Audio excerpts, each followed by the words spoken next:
I might have just messed it up because I was downloading the game and then I said extract all.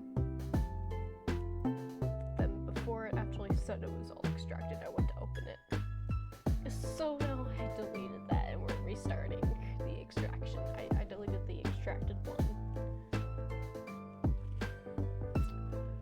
So now we wait. My bad.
Stream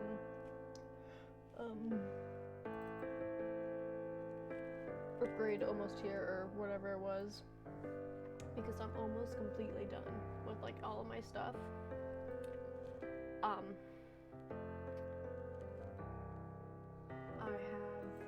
I only need one more part for my computer, and the only reason I don't have it is because it's sold out currently and I'm waiting to see if it comes back or if I need to change the specific part. I just ordered a new mic, a new mouse, and a new little half keyboard thing that I'm gonna try out.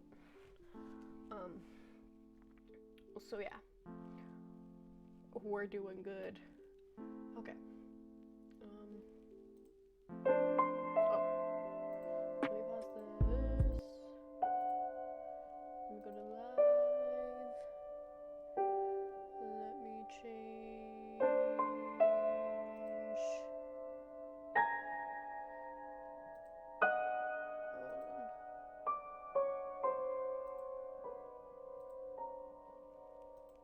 Ooh, it stars. Okay, hold on. I'll fix this in a second.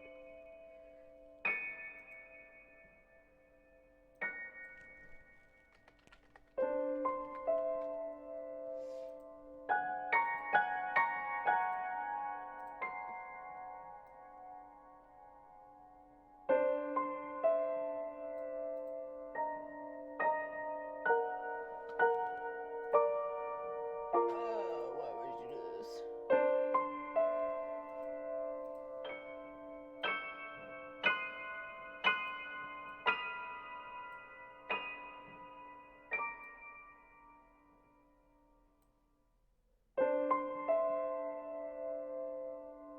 Kinda ominous, not gonna lie. Okay.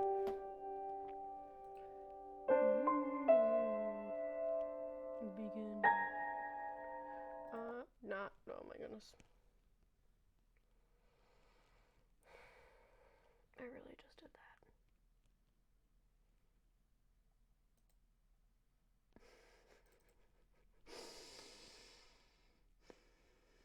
Don't look at me. Don't look at me. Okay. We're back.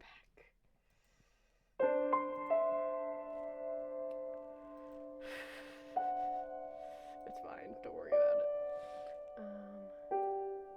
That's allowed. Color change.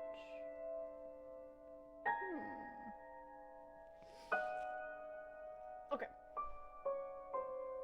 Begin. Actually, here, let's Full screen. Oh my goodness.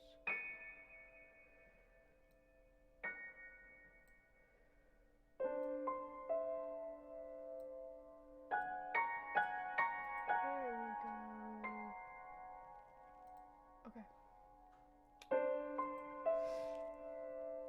Yours, Amelia. Or whatever, however it's pronounced. I don't know. Also, it's like 11:30 p.m. So I actually should be quiet. The rain never seems to cease at this time of the year. Here, let me hold my mic so it's closer to my mouth. It pours from the sky in its unending grief, as if longing for something unseen. Thunder roared in the distance, enough so to make the young woman flinch, but not enough to make her waver. The pendulum clock on the wall swung back and forth, ticking down the time. She seems to be late. Perhaps she's not coming after all. Emily? I don't actually know. Hold on. Pause real quick. We're googling how this is pronounced. Ooh, sorry, I hit the mic.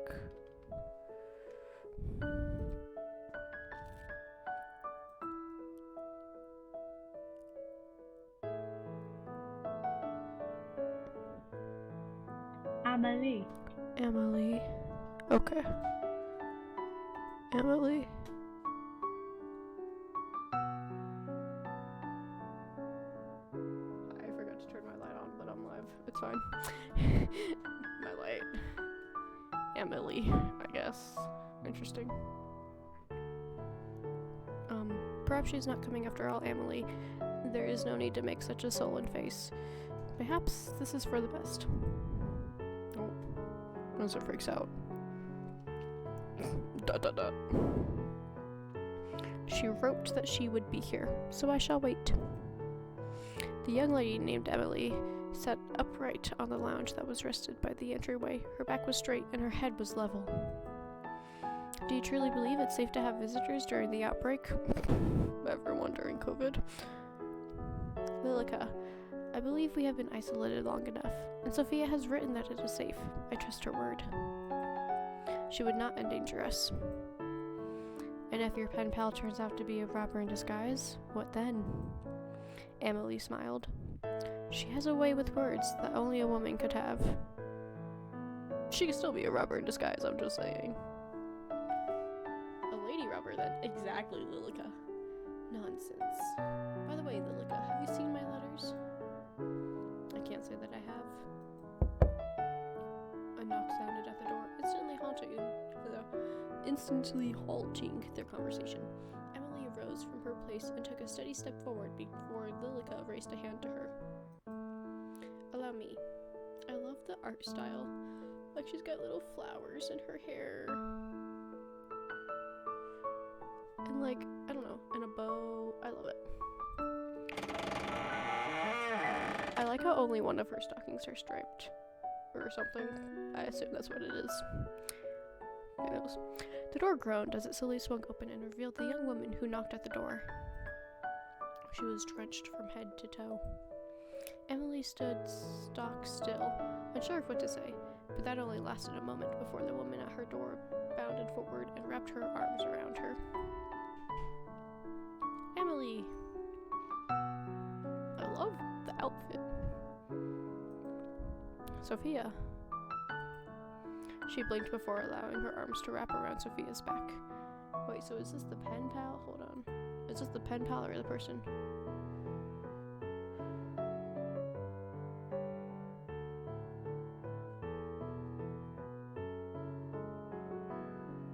Sophia? Okay, so I don't actually know.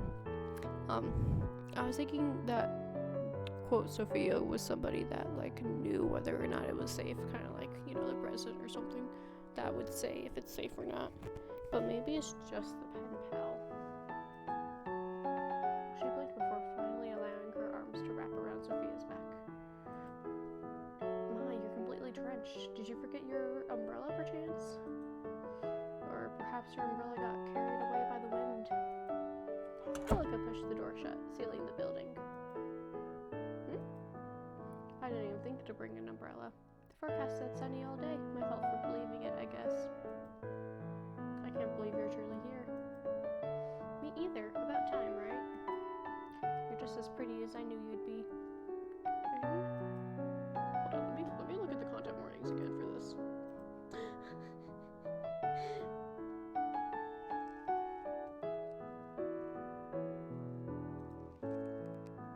Because I think one of them...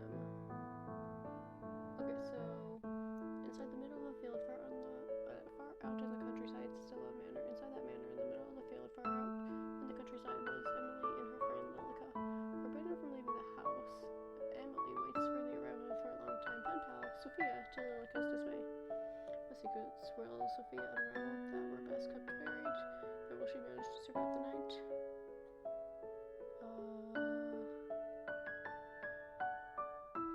Content warning.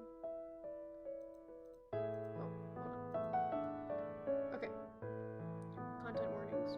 Jump scare, suicide, obsession, death / blood / bone / gore, stalking, pandemic mention, flashing images, and brief domestic abuse. Okay. Back to this. ...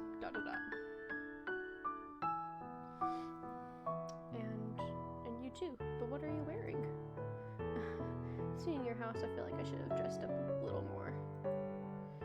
No, perhaps it is I that is overdressed. Lilica stood to the side, her arms crossed lightly over her chest. Her long hair reached down nearly to the wooden floor. I guess it looks wooden. Pardon my manners. My dear friend Lilica is here too. I believe I wrote about her in the past. I remember. I've kept all your letters safe. Don't worry. As you should. Sorry, but is there any chance you have a towel? Of course, my apologies that we usually have someone here to attend to us, but everyone's been sent home. Only the 3 of us remain. Let me fetch you a towel.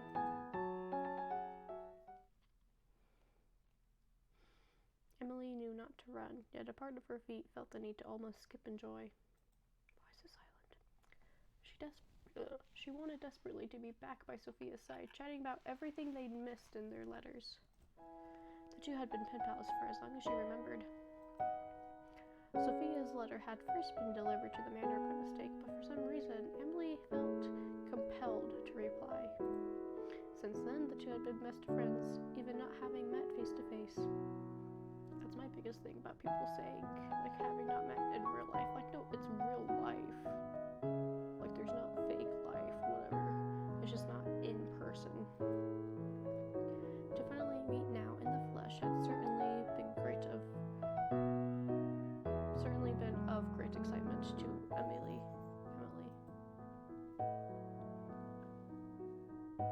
She quickly retrieved the towel and made her way back to Sophia's side. Lilica stood a distance away from her, still looking vaguely unhappy. Sophia spun around, a look of surprise on her face when she saw Emily. Sophia? Oh, Emily. Please, use this. Thanks. I'll bring an umbrella next time, I promise. Why she got bandages on her leg? Sophia lightly toweled at her hair and clothing, drying off from the rain she'd found herself caught in. Then, if you're now dried off, would you care for a tour of the house before afternoon tea? That sounds great. On your right side is the pantry, and down the hall is the boiler room, but you shouldn't have any need for those spaces. The two walked side by side, with Lilica trailing silently behind. These are all guest bedrooms. I have prepared this one for you for your use. If you find anything not to your standards, you can let myself or Lilica know. Emily, I have a feeling your standards are much higher than mine. I've never even been in a house that looks like this. No? Is your home not similar? Well, it's a lot smaller. There's no shame in that. You own your own property, yes? Yeah, I recently bought it. With your husband? What? No, of course not. I'm not married. Your father allowed you to buy property on your own? Emily, you speak just like how you write. I'm so surprised. And you speak quite casually. People usually say that about me. Being here around you makes me want to be more formal. What need is there for formality between friends. Apparently enough, as you're still so formal. That's true too. This is the morning room, and next door, the dining room. We'll be having afternoon tea in the sitting room here. So many rooms. Upstairs is my bedroom and the master bedroom. I must ask that you don't enter the master bedroom, as it belongs to my parents, who are currently away. Of course, I won't go poking around anyway. All this walking has made me parched. Shall we take afternoon tea now? Sure, that sounds good. Why don't you have a seat while Lilica and I prepare our food? Oh, I can come help. Nonsense, you're my guest. It would be remiss of me to allow you to lift a finger. If you insist, but I'm happy to help, anytime. Thank you, I'll be back soon. Please, rest. Emily. Yes? It's nothing. Take your time. Sophia slipped through a doorway and disappeared. Emily smiled gently, feeling giddy from the bottom of her stomach. I don't know why, I just can't read. Isn't this lovely, Lilica? To have a new face in the house. It feels like forever. Yes, how lovely. I'm glad you were having fun at the very least. Are you not? I'm always having fun when we're together, Emily. Ah, I see. Are you jealous? Worry not, my dear friend. Of course, our friendship means just as much to me. I value you greatly. Just as much? Indeed. Come along, Lilica. Let us prepare tea. Did you finish the baking yesterday? The pastries are ready for serving. Excellent. I'll just fetch the tea then. Allow me. A lady of your standing shouldn't be doing such a menial task, should she? Don't be absurd. Even Sophia herself seems to be fine in the kitchen. Did you hear how she jumped to help? I should follow in her footsteps. What would your parents think of that? I appreciate the sentiment, but they took with them all of the staff. I have little choice but to prepare my own tea. I see. Then shall I attend to our guest? I wouldn't want her to become lonely. Would you? I'll only be a few moments. Me? Only be a few moments, if I can talk. Of course, anything for you, Emily. My brain's not functioning. It'll be a good chance for you to become friends, too. I'm sure it will be. Lilica left the kitchen with slow, desperate steps. Or deliberate, steps. Emily turned back to the kitchen. I wonder what she would prefer. I don't know how to pronounce that one, so we're going with green tea. Green tea would be my first choice. I'm sure Sophia will agree. I'm sure she's not picky. There. Emily retrieved her finest teapot and 3 matching cups. Pink flowers blossomed over the white surface. Something about it reminded her of Sophia. No, that's fair. I'm back. Oh, what happened? What happened while I was gone? What happened while I was gone? Empty always. I don't like that.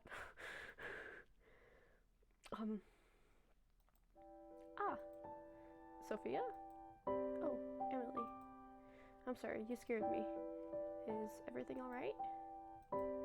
Yes, I think I'm just a little tired. Good. I'm sorry for the delay, but I prepared the tea and pastries. So, this is what a high tea looks like. High tea will come later. This is just simple afternoon tea. Will Lilica be joining us? I believe so. Was she here a moment ago? No, she wasn't here. How strange. She told me she was coming to sit with you. Perhaps she's gotten herself busy with something else. Should we wait? There's no need. It would be sad to let the tea go cold. Emily poured tea into the 2 cups slowly, copying the movement she'd seen Lilica do time and time again. Did you have much trouble getting here? A little. My ride broke down, so I had to walk for a bit. Broke down? Oh, I'm extremely sorry. If the staff had been here, I would have sent someone to collect you. It's okay. It's just a little rain.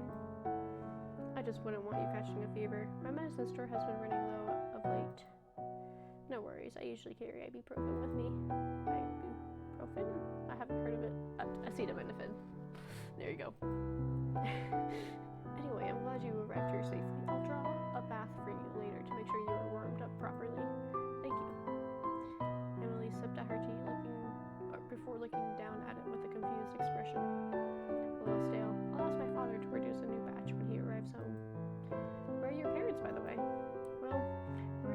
due to the plague. They took the staff to wait until a cure is found and left me here with Lilica as to not catch the disease. Right, I understand. I spent a lot of time separated from my family due to the pandemic, too. It broke my heart to find another thing in common with you, Sophia. I was surprised to hear that it's safe enough for you to visit. Perhaps that means my parents will be back, too. I think so. The world seems to be opening back up again. So, what do you do, locked up in this big house all the time? Well, I usually spend my time sewing or playing music. I used to write, but? Well, my parents wondered if it was feminine enough. I feel like writing is more feminine than masculine. Okay. I don't really think that matters. If you enjoy it, then I say you should do it. Sophia. Then what about you? Well, I'm studying art at university right now, so I guess that's what I spend most of my time on. You attend university? Yeah. Although I'm thinking about dropping out. Casual. Sophia, you truly are filled with surprises. You own your own land and you attend school. How jealous I am. Why don't you do the same? Oh no, I'm not allowed. Of course you are. Anyone can attend within reason. But, well, wouldn't it get in the way of my marriage? You're engaged? Emily shook her head. No, not yet, but I'm already 19. I'm sure my father has prepared my dowry. An arranged marriage? Yes, naturally. I don't think I'll ever get married. Really? Doesn't your family object? I don't think they really mind as long as I'm happy. You don't have to either, you know. You've given me much to think about. Much indeed. Now, I wonder where Lilica has disappeared to. Well, it's no matter. The evening is already coming, and soon it will be dark. Shall I draw you a bath? That sounds wonderful. To be honest, I'm not hungry, so can we skip dinner tonight? Of course, if that is what you wish. Let me show you to the bathroom. You may not believe it, but my father had taps installed. Isn't that wonderful? Like, taps for a bath? That's right. We used to have our maids fill the bath, but now there's no need. Emily, you're so strange. I have taps at my house too. Truly? You must live quite the lavish lifestyle yourself. I don't know about that. This is the bathroom. Allow me to draw the bath for you. One moment. With haste, Emily entered the room and began to fill the copper bath. It sat in the middle of a spacious bathroom. It was something Emily was partially proud of. She smiled as it filled before rejoining her companion. Feel free to go inside and make yourself comfortable. I will return with the towel in a moment. Thanks, Emily. She disappeared inside the room, leaving Emily alone in the hall. I should like the scones. I should like the sconces. I should like the sconces too. My brain. Wow. You would think I used to read literally all the time. Where did I put those matches? Right here.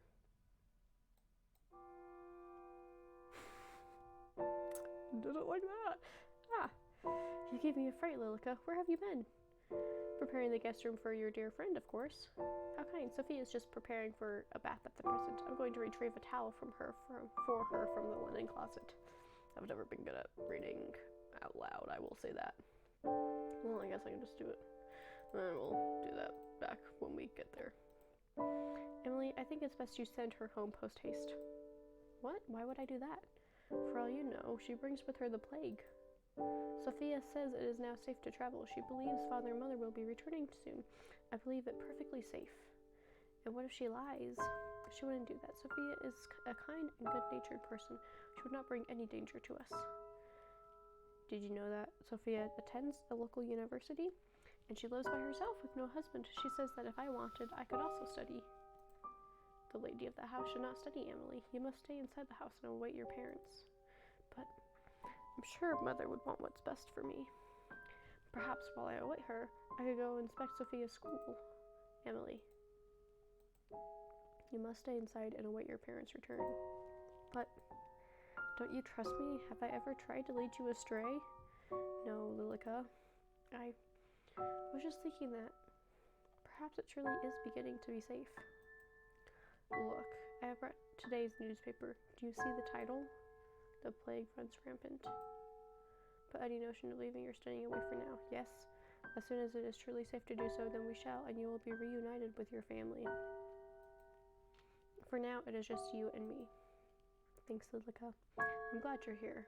I don't like how she suddenly showed up. As am I. Ah, the towel. Let me go retrieve it. Go ahead. The linen cupboard was filled with various towels and bedding, all clean and properly folded thanks to Lilica. Which would suit her?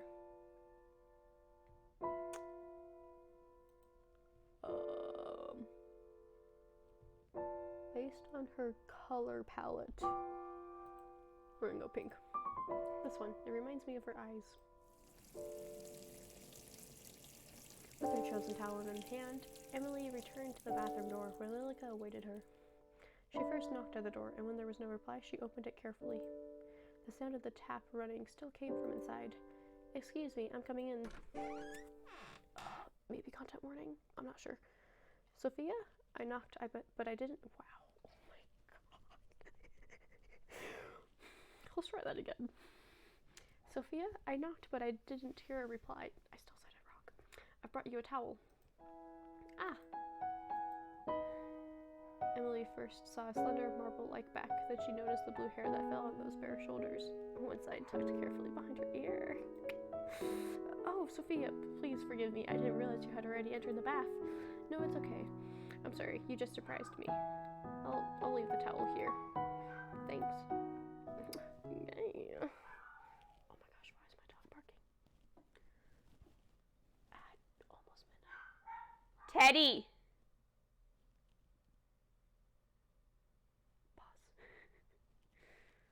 Oh my gosh. She's like, wait. Did you tell her that she must depart? No, Is something the matter? Are you feeling unwell? Your face is bright red. Well, what did you want to know? Lilica. I actually love that name. Sophia will stay until she decides to leave. As you wish. I'm sorry, Lilica, but... She's so gay. The image of that small and beautiful back filled up Emily's mind. I believe it is only fair after she traveled so far, and she is my friend. I will finish preparing the guest room. Let me come. Let me come help. Sophia, when you're done in there, you can come to your room. From the other side of the door, Sophia's voice came in return. Okay, thanks, Emily. The guest bedroom was freshly cleaned, with new linen on the bed and a lit lantern beside it. You did a fine job of preparing the room so far. Thank you, Lilica. Anything for you. I was thinking, tomorrow, if the rain has cleared up, we could open the greenhouse again and have morning tea there. It's been so long since we last used it. Didn't we already speak of this? You cannot leave the house. But surely the greenhouse would be safe. No one else uses it, and it is only a few steps from the back door. Yeah, no, I feel like that's valid.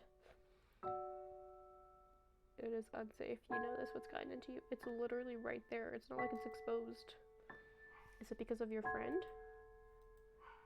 I just thought it would be nice to at least sit in the sun. Then you may sit by the window in the dining hall. Isn't she the mistress here? Back up. Is it really so unsafe that even taking a foot outdoors would be dangerous? Yes.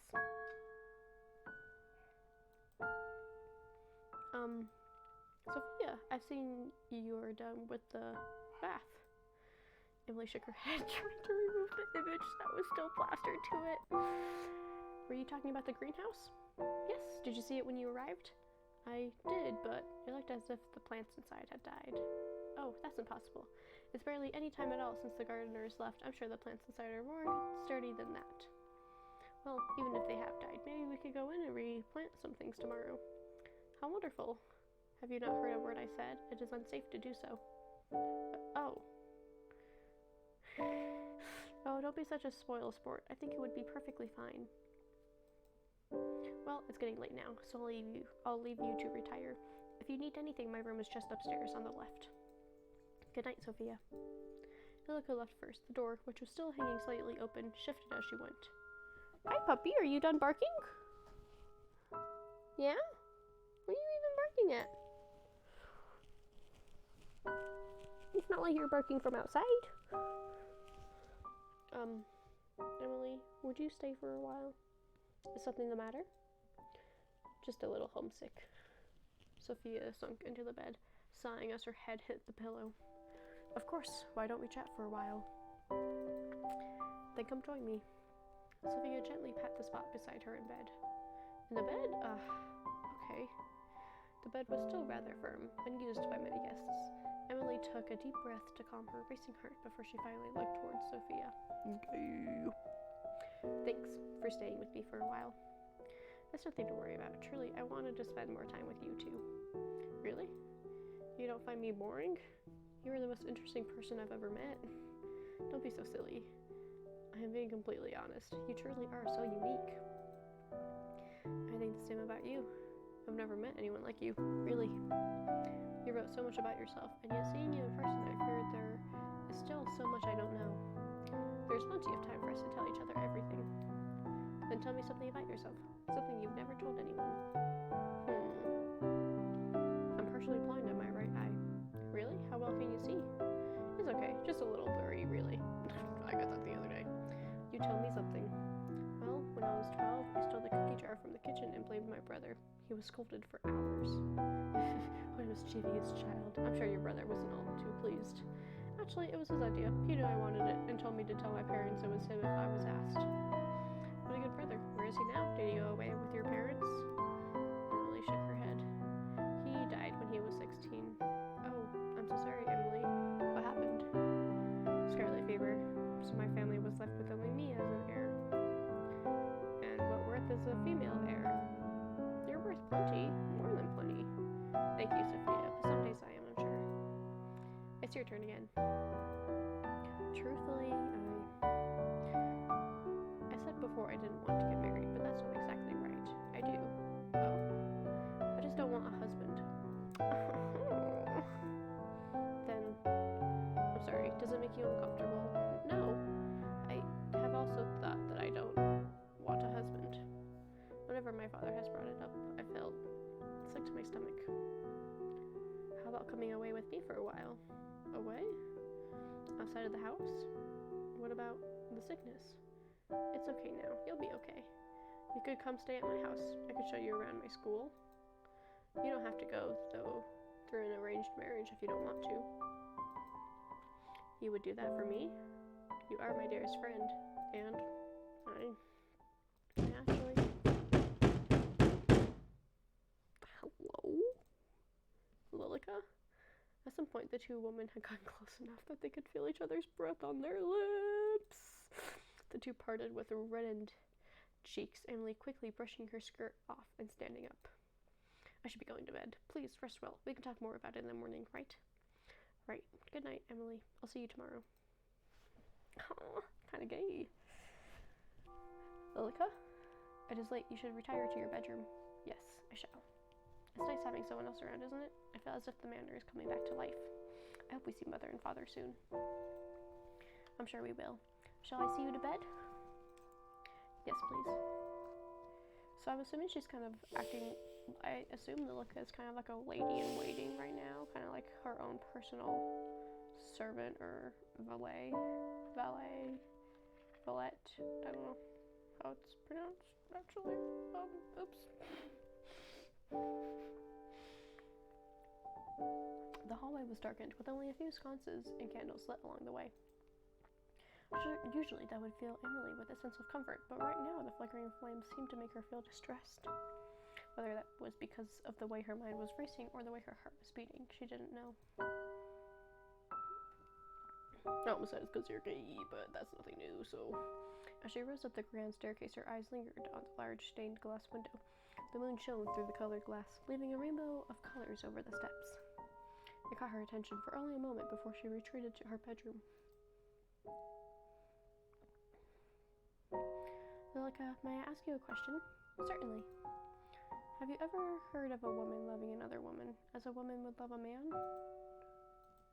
Where did you hear about such a thing? Nowhere in particular. It was just a thought that came into my mind. I think you are overtired because of all the excitement, Emily. I think it best you get some rest. Yes, all right. Good night, Lilica. Good night, Emily. Oh, you homophobic, Lilica? Good morning, Lilica. I was just on my way to see if Sophia has awakened yet. Emily.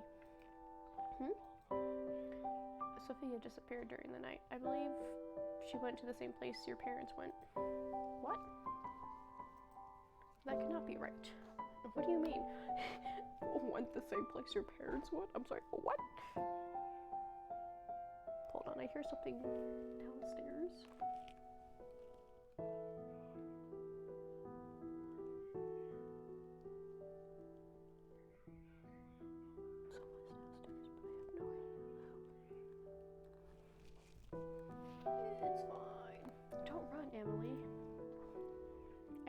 Down the hall and knocked quietly on the door to the guest bedroom, which fell open with no resistance. Inside, the bedding was disheveled, and her luggage was strewn about. This is not true. She wouldn't just leave without saying goodbye. Dearie me, I'm sorry. I told you it was a bad idea for anyone to visit tonight. Well, okay, look, you didn't have to say I told you so, okay? Oh, Lilika, this isn't fair. I thought she said we would. There, come here. Lilika wrapped her thin arms around the young woman, gently patting her on the back. See, you shouldn't depend on anyone else. I'm here. I won't ever leave you. Emily clutched at her back, tears already falling from her eyes. We'll be together forever. Lilika, did you, do something?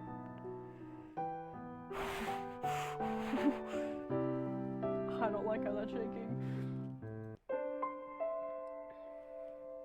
Okay. I didn't. F. Oh well. Yours, Sophia. So I assume it's the same exact stuff from just every person's point of view. The rain never seems to cease at this time of year.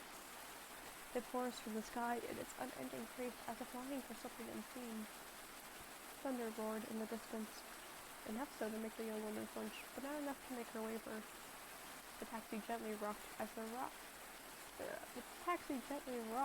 road turned to rubble, and the rubble turned to overgrown dirt track.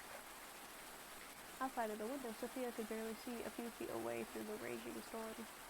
It made her feel uneasy. In her lap, a letter.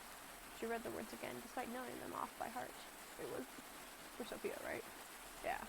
I don't know why I was doubting for a second. Dear Sophia, how glad I am to hear that you are well. I am healthy, although I believe I may have a problem of the heart. It has gotten quite lonely waiting here for my parents to return. I am thankful to have Lilika residing with me, but I still await the day when my family will be reunited. But you say that is safe enough for you to visit? Truly? I have never even dared to dream of being able to see you in the flesh. If it is true, then I will await you at the address written on the back of this letter. Yours, Emily. Are you sure you have the address right? We're in the middle of nowhere. Sophia stared at the fragile handwritten note.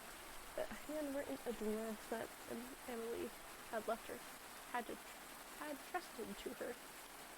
Yes, this is the right way. I'm sure of it. Her heart wouldn't settle. Meeting what could be a stranger in the middle of nowhere on a day like this, who wouldn't be nervous?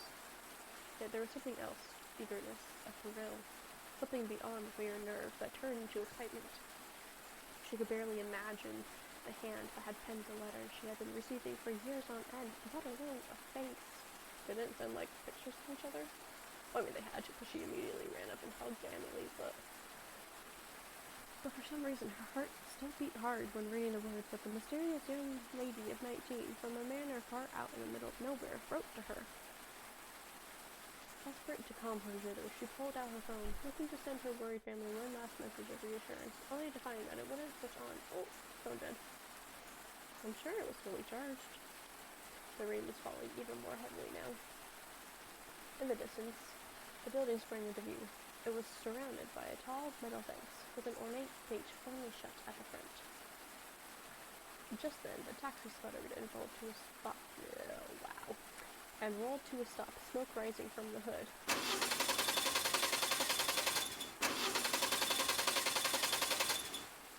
Okay, I was waiting for it to stop. What the? I had this service a week ago. Wow, almost like the phone dying even though it was at full percent. Is something wrong? Sorry, miss. Looks like we're out of action.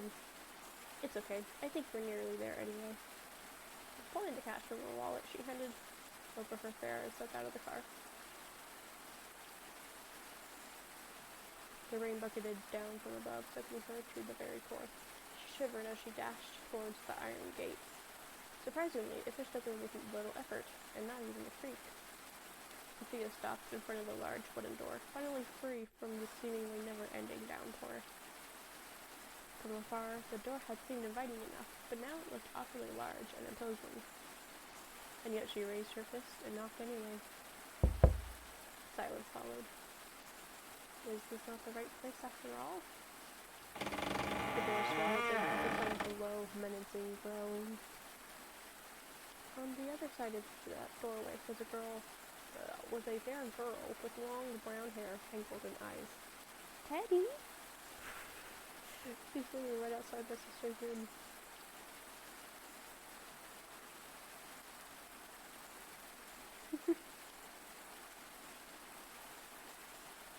Hi, puppy.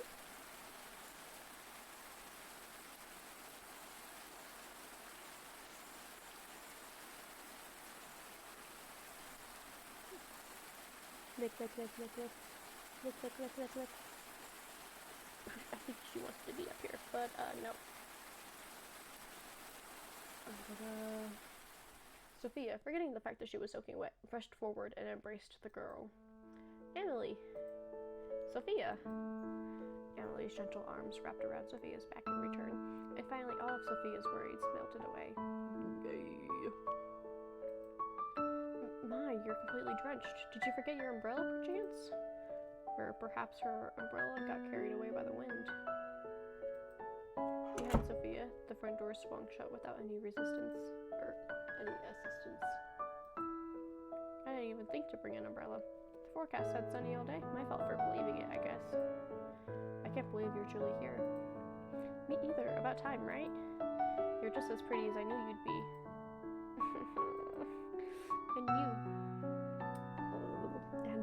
And you too. But what are you wearing? Seeing your house, I feel like I should have dressed up a bit more. No, perhaps it is I that is overdressed.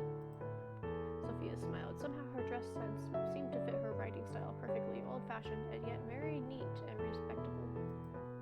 Sophia felt a slight heat rising to her cheeks. She really was so refined and elegant. Pardon my manners. My dear friend Lilica is here too. I believe I've wrote about her in the past. I remember. I've kept all your letters safe. Don't worry. As you should. Sorry, but is there any chance you have a towel?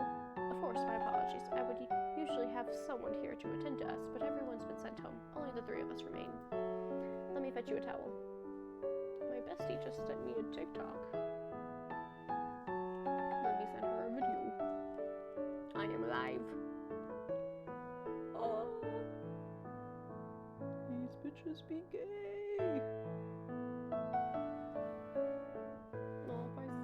The filter's only working for Emily. This is so sad.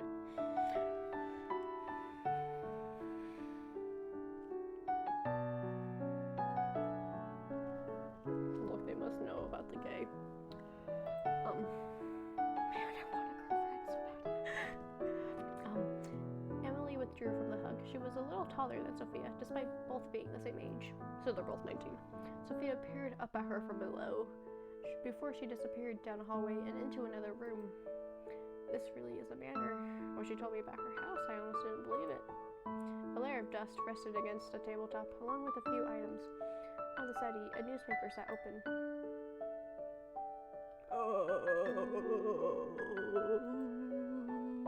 Hold on. Okay, that one's newer.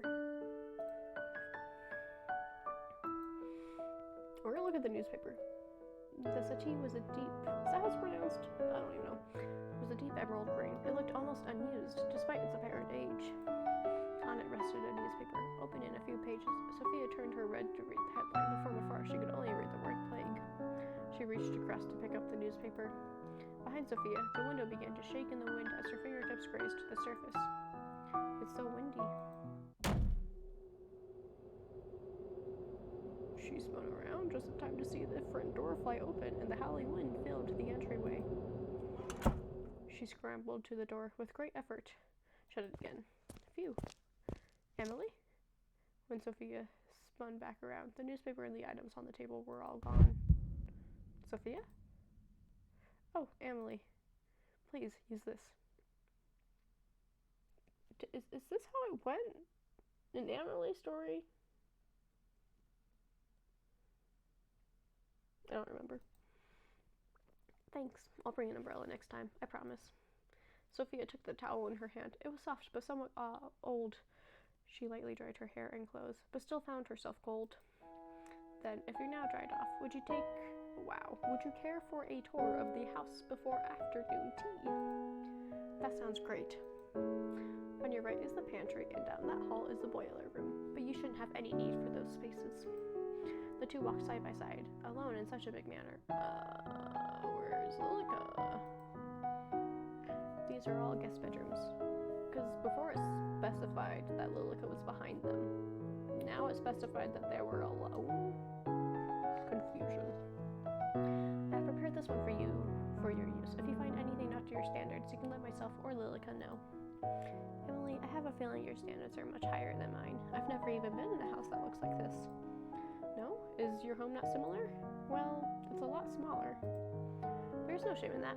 You own your own property, yeah? Yes? Wow. Yeah, I recently bought it. With your husband? What? No, of course not. I'm not married. Your father allowed you to buy property on your own? Emily, you speak just like how you write. Yawn. Emily, you speak just like how you write. I'm so surprised. And you speak quite casually. People usually say that about me. Being here around you makes me want to be more formal. What need is there of formality between friends? That's true too. This is the morning room, and the next door, the dining room. We'll have... I just cannot talk.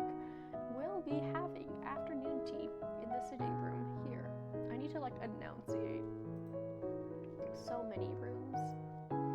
Upstairs is my bedroom and the master bedroom. I must ask you don't enter the master bedroom, as it belongs to my parents, who are currently away. From the landing below, Sophia could see the door to the master bedroom. For some reason, her eyes were glued to it.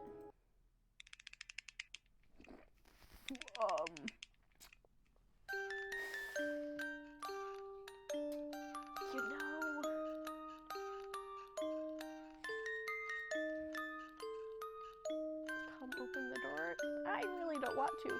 We're waiting for you. Is this where she went? The master room? Of course, I won't go poking around anyway. Sophia shook her head, and time seemed to resume around her. All this walking has made me parched. Shall we take afternoon tea now?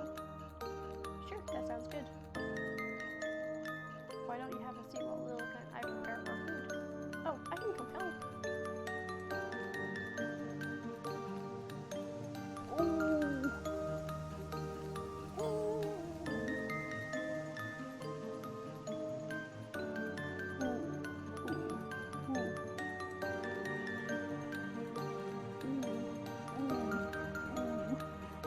Since you're my guest, it would be remiss of me to allow you to lift a finger.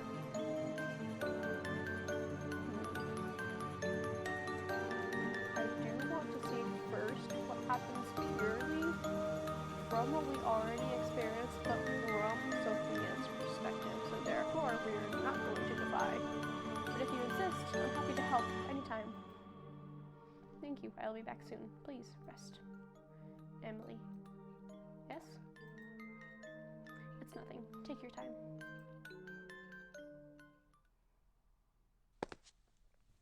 The room was spacious and dead silent apart from Sophia's footsteps as she crossed the wooden floor. Each step was deliberate and slow as her eyes searched through the room. Nothing in particular stood out. Large windows showed a glimpse of the outside world through thick curtains. The rain was still coming down hard, obscuring her view. The windows shook every now and then, but the wind had seemed to die down a little. Can I help you? Behind her, a chair at the dining table had been pulled out as if it were waiting for her to sit down. Wait, as in it literally moved in front of her eyes, or as if we had walked in and it was already like that? Because that's a big question here, because the sound insinuates that we watched it move. How However, the casualness of this message suggests that it had already been like that, so now I am confused. Oh my gosh, I have a hair underneath my nail. Okay. Emily, was that you? No, I guess it did move. Emily? Her hand rested against her chest, begging her heart to calm. Or Lilica? Whether a hollow laugh sounded through the room or not, she wasn't sure. She quietly sat down in the seat that was left for her. The table was already set, but once again she noticed a thin layer of dust on the surface. Through the silence, Sophia could hear it again. Footsteps. But this time from directly above. The master bedroom? Oh! Is she a medium of some sort or something? In front of her very eyes, Sophia watched the scene unfold. Okay, I'm assuming content warning, so content warning. We will sure find out. A woman not older than 40 removed her shoes and stepped onto the table, yet nothing was disturbed. She reached up and took hold of the noose. The rope wrapped around her neck like the finest pearl necklace. Damn. Join me. The woman's eyes locked onto Sophia's. Her hand was outstretched, waiting to be taken. A rusty smell filled her nose, accented with the faint smell of perfume. Sophia shivered in response, her breath frosty on her lips. She reached for the hand, slowly. I'm back. Ah. Sophia?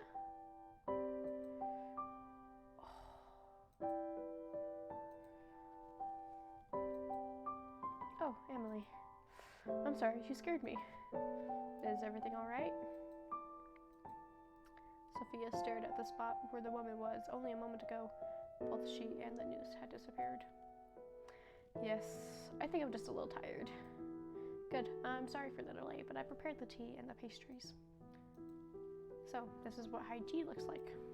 High tea will come later. This is just an afternoon wow, I almost said sample. This is just afternoon tea. Will Lilica be joining us? I believe so. Was she here a moment ago? No, she wasn't here. How strange. She told me she was coming to sit with you. Perhaps she's gotten herself busy with something else. Should we wait? There's no need. It would be sad to let the tea go cold. Sophia watched as the tea filled 2 out of 3 of the cups. The third cup sat empty. Ominous. For some reason, the very sight filled her with dread. She picked up the cup and brought it to her lips. It was green tea. The taste was bitter and musty. With her heart on edge, she placed the cup back down on the saucer, smiling towards Emily.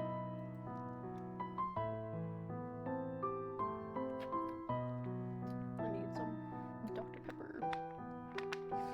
Did you have much trouble getting here? The inside of my ears itched very suddenly, and I hated it. And I still kind of feel it. Hold on, give me a moment. Okay.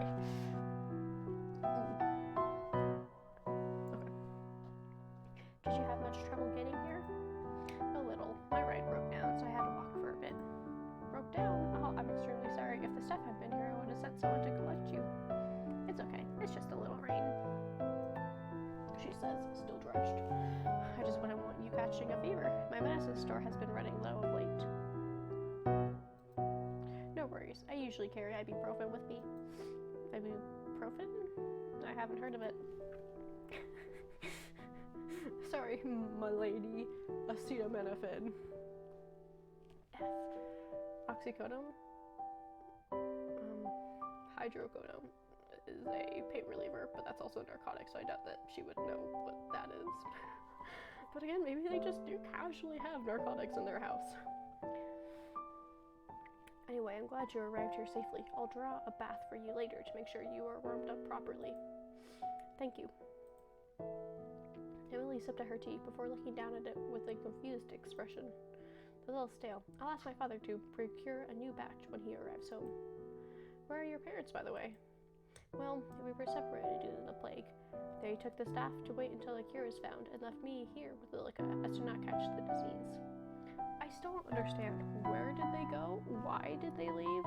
Why was that seemingly better than staying with their daughter?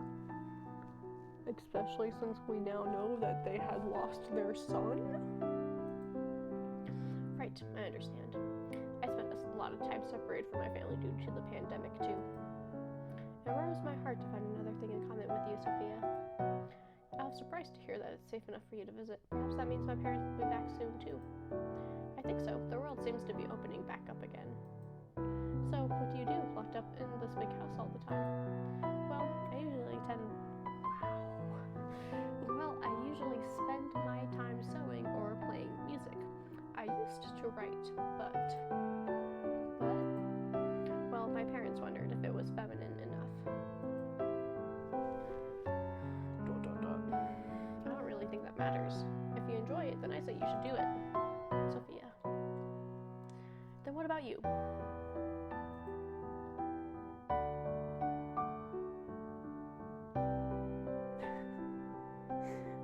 My best friend who was in stream the other day said mine and her fiance's cat Ash has decided she's not allowed to go to the bathroom by herself for any reason and follows her. Either has to be in the bathroom with her or outside the door waiting for me.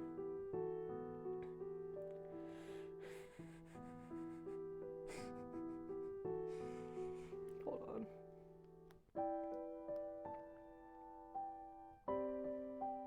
If I can spell, seeing if is it because it knows you're pregnant?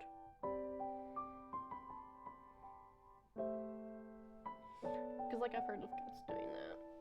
Well, of cats being protective around pregnant women, or around their owner when their owner is pregnant. Well, I'm studying art at university right now, so I guess that's what I spend most of my time on. You attend university?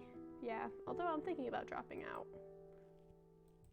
Sophia, you truly are filled with surprises. You own your own land and you attend school. How jealous I am. Why don't you do the same? Oh no, I'm not allowed. Of course you are. Anyone can attend within reason. I like that they felt the need to specify that she is indeed wearing shorts. But, well, wouldn't it get in the way of my marriage? You're engaged? Emily shook her head. No, not yet, but I'm already 19. I'm sure my father has prepared my dowry. An arranged marriage? Yes, naturally. No, not naturally, actually. I don't think I'll ever get married. Really? Doesn't your family object? I don't think they really mind as long as I'm happy. You don't have to either, you know. You've given me so much to think about. Much indeed. Now, I wonder where Lilica has disappeared to. Well, it's no matter. The evening is already coming, and soon it will be dark. Shall I draw you a bath? That sounds wonderful. To be honest, I'm not hungry. So can we skip dinner tonight? Of course, if that's what you wish. Let me show you to the bathroom. Before she left the room, Sophia took one last look back at where that noose once hung.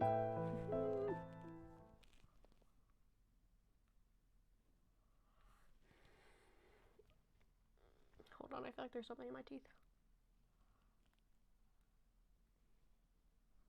Well, in my gums.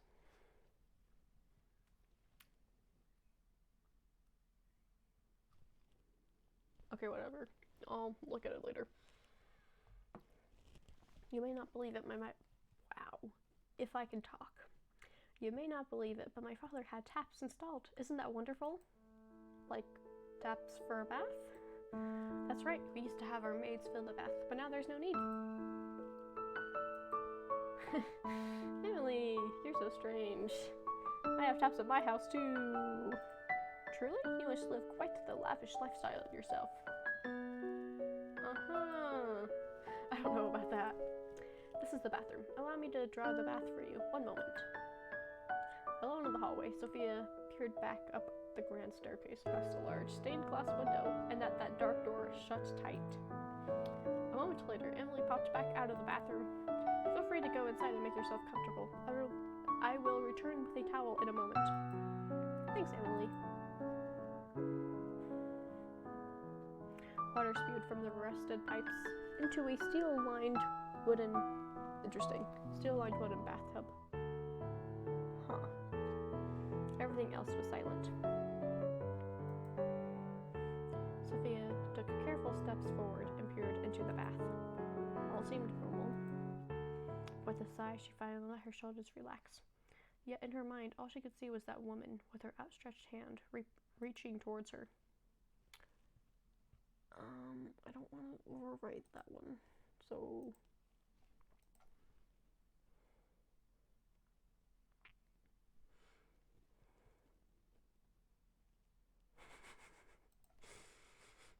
It still shook.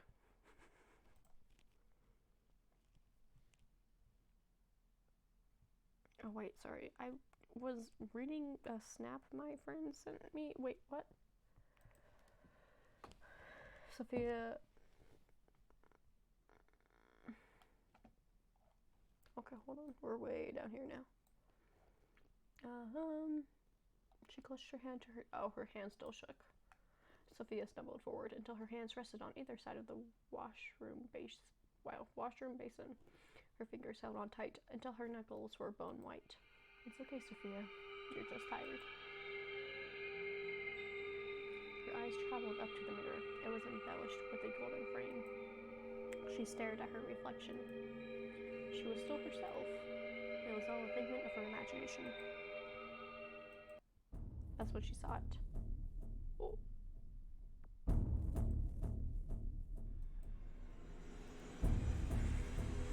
What is this music?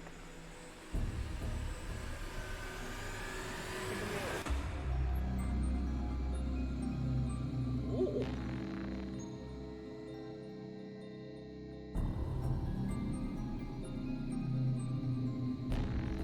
Wait, is Lilith not real?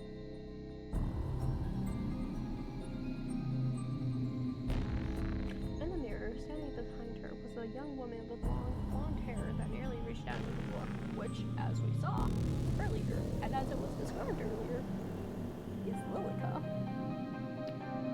And deep blood. Does Lilica have blood eyes? Hold on. Yes. She didn't try to speak or make any movement. She just stared with her big, dark eyes. Sophia wanted to spin around to confront the girl, but her whole body was frozen stiff. The young woman finally started to move, one step at a time. Maintaining eye contact through the mirror, she crept closer, closer, closer, until Sophia swore she could feel her breath on the back of her neck. Her mouth seemed to be moving, but no words escaped her lips. Who are you? She spun around, but no one was there. The water overflowed from the tub, spilling out over the floor. Sophia rushed forward to turn off the tap and noticed it. Oh. The water that came from the tap was red. A dark, deep red. She hurriedly turned the tap for what felt like forever, and it finally stopped. Sophia stared at the dark liquid inside the tub. Without thought, her hand lifted. When she redrew it, each finger was dyed red. Something about it captivated Sophia. Ooh. Ooh. Sophia. Are you sure? She undressed one layer at a time, feeling the weight of still damp clothing, and stepping forward and into the bath. She sank down, until everything under her shoulders was submerged in the liquid. It felt heavier than water, much heavier. I wonder why. As she stared directly ahead, those two bloody red eyes reflected in her mind. Why not just leave it here? You know? No. You're scared, aren't you? Just sink down. Accept your fate. Accept it. She could no longer hear the sound of the door opening as her face sunk down into the liquid, her eyes shut. Sophia? I knocked, but didn't hear a reply. I brought you a towel. Ah!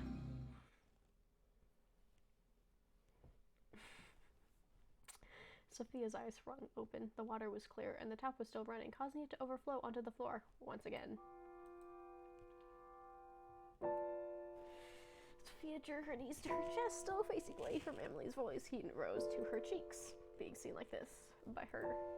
Oh, Sophia, please forgive me. I didn't realize you had already entered the bath. No, it's okay. I'm sorry. You just surprised me. I'll leave the towel over here. Thanks. The door shut again. Sophia turned back to look at where Emily once stood. No one was there anymore. Well, yes. Not Emily, not a woman in a long green dress, or a young lady with blonde hair. She sighed. What's going on? She sank into the water, although this time fully conscious of what she was doing. Not feeling all that much better, she stepped out and took a hold of the towel that Emily had left for her.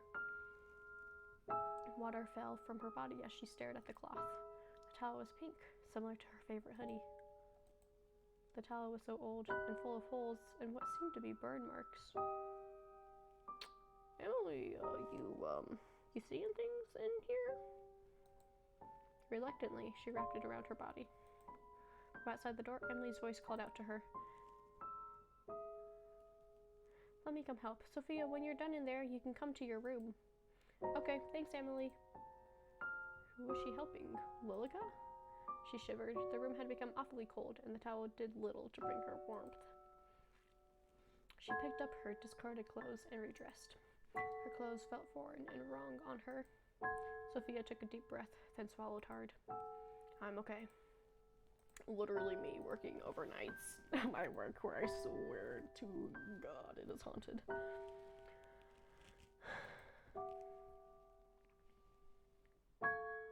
The hall was already darkened, with no light spilling in from the windows. A few sconces attached to the walls were lit with live flames, but it offered little in the way of calming her.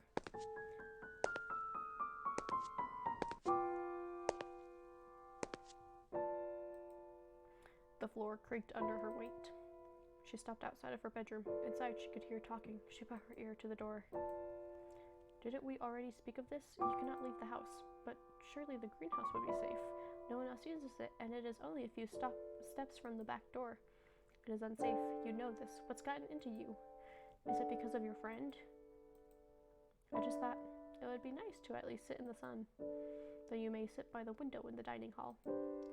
Is it really so unsafe that even taking a foot outdoors would be dangerous? Yes. Sophia opened the door and entered the room. Emily? You, good? Emily stood by herself, making the bed. Sophia, I see you're done with the bath. Sophia looked away, thinking what had happened in the bathroom. Were you talking about the greenhouse? Yes, did you see it when you arrived? I did, but it looked as if the plants inside had died. Oh, that's impossible. It's barely been any time at all since the gardeners left. I'm sure the plants inside are more sturdy than that. Well, even if they have died, maybe we could go in and replant some things tomorrow. How wonderful. Have you not heard a word I said? It is unsafe to do so. Oh. Oh, don't be such a spoil sport. I think it would be perfectly fine. Well, it's getting late now, so I'll leave you to retire. If you need anything, my room is just upstairs on the left. Good night, Sophia. The door shifted before Emily could even reach to touch it. Sophia's eyes locked in on the movement. Emily, would you stay for a while? Is something the matter? Just a little homesick. Sophia sat down on the bed before resting her head on the pillow. It was hard. Of course, why don't we chat for a while? Then come join me. Sophia gently pet the spot beside her in the bed. In the bed? Okay. Sophia looked towards Emily in the low light. Right now, she seemed hauntingly beautiful, as if she were nothing more than a ghost. Thanks for staying with me for a while. It's nothing to worry about. Truly, I wanted to spend more time with you, too. Really? You don't find me boring? You are the most interesting person I've ever met. Don't be silly. I am being completely honest. You are truly so unique. I think the same about you. I've never met anyone like you, really. Her mind flashed back to all she had seen. Really, she truly had never met anyone like Emily. You wrote so much about yourself, and yet seeing you in person, I fear there is still so much I don't know. There's plenty of time for us to tell each other everything. Then tell me something about yourself, something you've never told anyone. I'm partially blind in my right eye. Really? How well can you see? It's okay, just a little blurry, really. You tell me something. Tell me something, she thought. Tell me what's going on here. Tell me I'm not insane. Well, when I was 12, I stole the cookie jar from the kitchen and blamed my brother. He was scolded for hours. What a mysterious child. I'm sure your brother wasn't all too pleased. Actually, it was his idea. He knew I wanted it and told me to tell my parents it was him if I was asked. What a good brother. Where is he now? Did he go away with your parents? Emily shook her head. He died when I was 16. Oh, I'm so sorry, Emily. What happened? Scarlet fever. So my family was left with only me as an heir. And what worth is a female heir?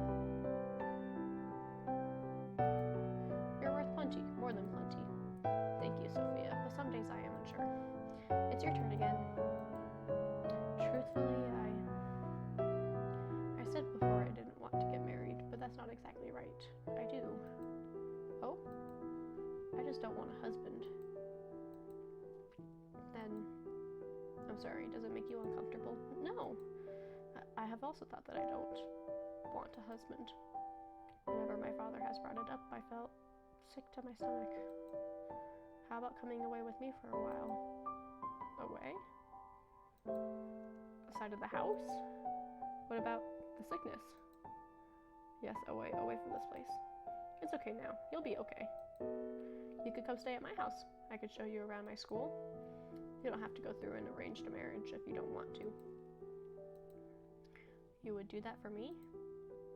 You are my dearest friend, and I actually...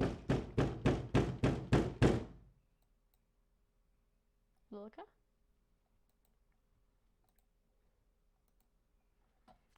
So I'm gonna finish it without clicking the Defy Your Fate, but then I'm going to come back and do the Defy Your Fate.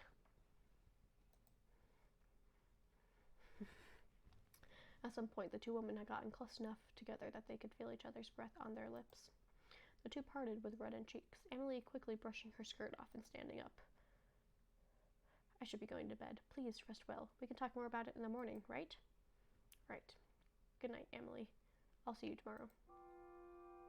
Emily left the room. Meanwhile, Sophia's eyes study the space. That's fair.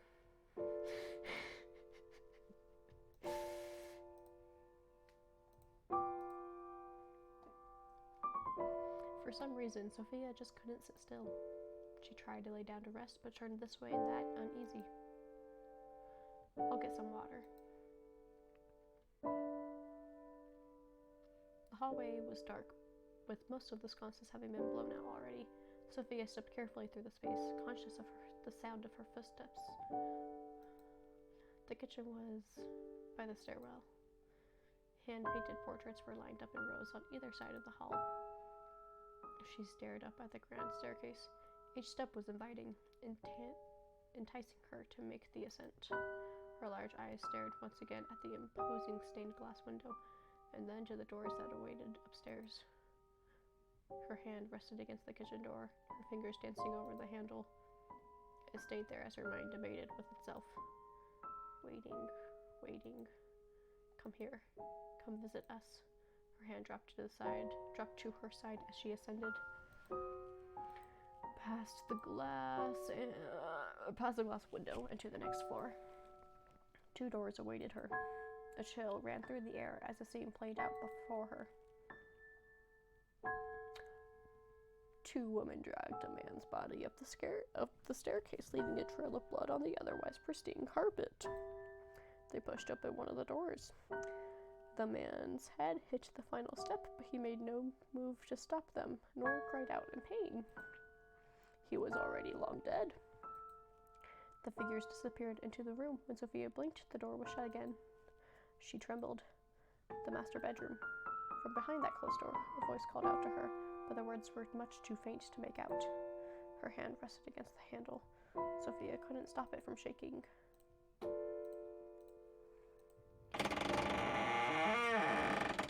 With a careful motion, she pushed the door open.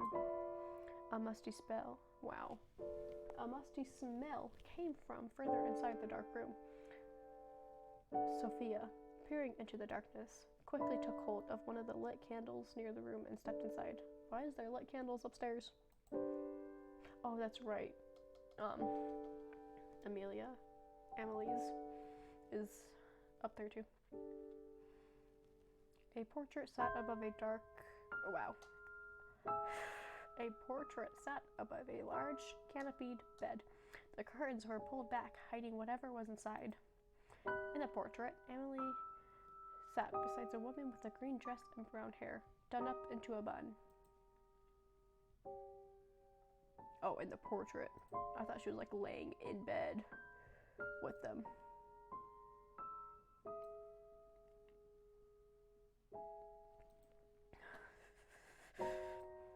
Oh, wait, I didn't actually read what that said. Standing behind them was a man with an imposing brow and a large beard. A family of mice ran from under the bed and out of the room. Sophia jumped to the side, narrowly avoiding them. Step, step, step. Each step brought her closer to that bed. Each step made her chest feel heavier, tighter. She stood before the bed and reached a trembling hand to the curtains that hid whatever lay inside. Oh! A wind blew from somewhere unseen, and her candle extinguished. Behind her, the door shut and the room plunged into near complete darkness. Emily? Is that you? I'm sorry I came in here after you asked me not to. I'll just go now, okay? Her body fell forward before she had time to react. She tumbled through the curtains and landed on something hard that rested on the bed. What? The curtains flew open and the moon shone in from outside. Do we see? Oh, nice. Scream. The body she was expecting to find was absent. In its place, two skeletons long ago decayed. They moved side to side, one smaller, the other larger. But now, one was either side of her. Her scream pierced through the air, but no one came running. She tried desperately to squirm, to run, but it felt as if nothing was sitting on her, holding her down. Or as if something was sitting on her, holding her down. As she struggled, she saw it. Two dark red eyes hanging above her, watching. You won't take her away from me.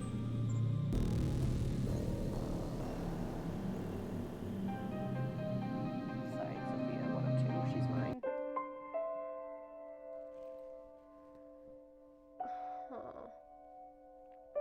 So let's go back to here. Nonsense, you're my guest. It would be remiss of me to allow you to lift a finger. Oh, I just had to collect-defy by fate. I'll be back soon. Please rest. Emily, yes? Sorry. Oh, sorry. Is it okay if I ask you something? Of course it is. Is there someone else in the house with us? There's no one else apart from myself, you, and Lilica. And Lilica is... She's just gone into the kitchen. Didn't you see her enter? Right, my vision must be playing up. Is something the matter? No, it's fine. I'll wait for you inside.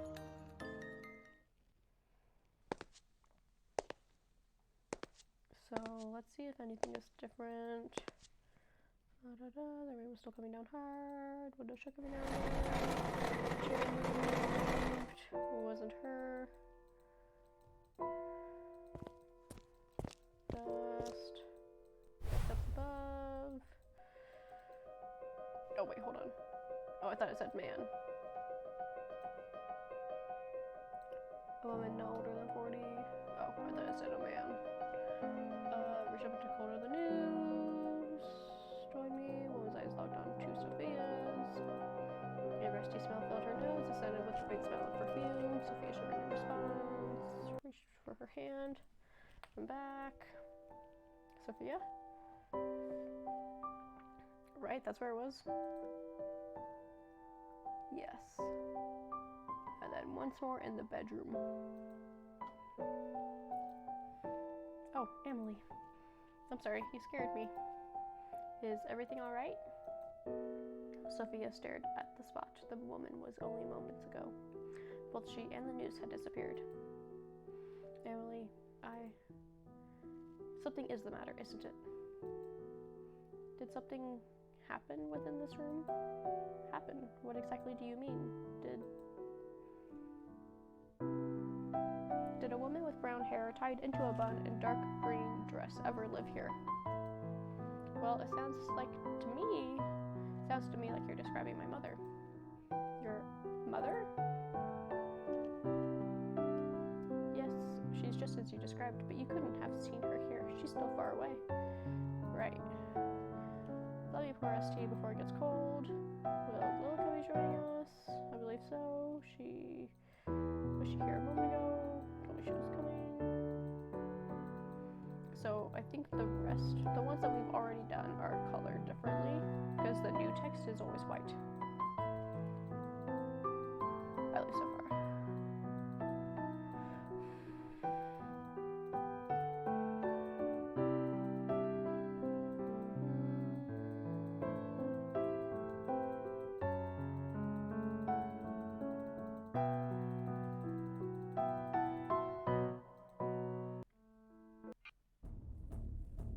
So this is all the same.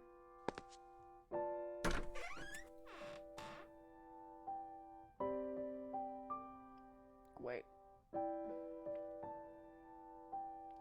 Did I go too far?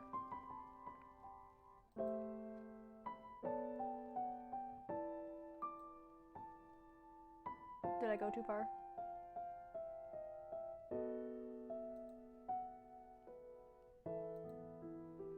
Hold on, we're gonna save there. Huh. Okay, it's just on quick save. No!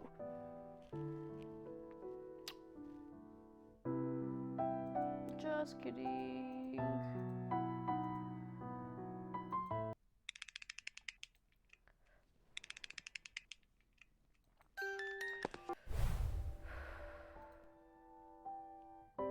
So, wait, did it stop or did I just stop it in time? I don't know. We're just gonna do this instead.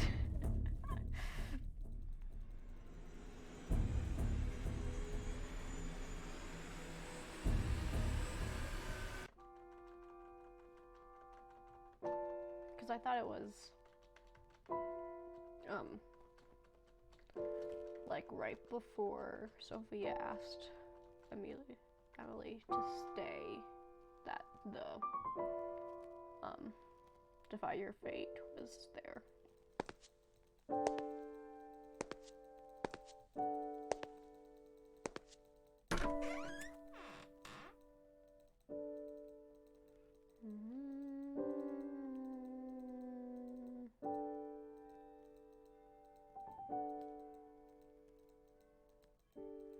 Oh no, it was okay.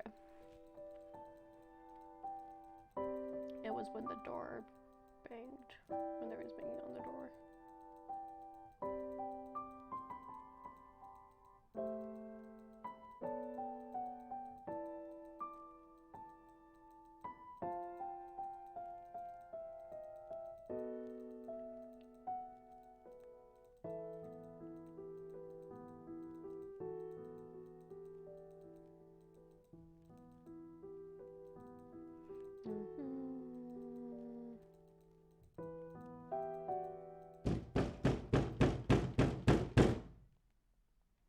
Lilica?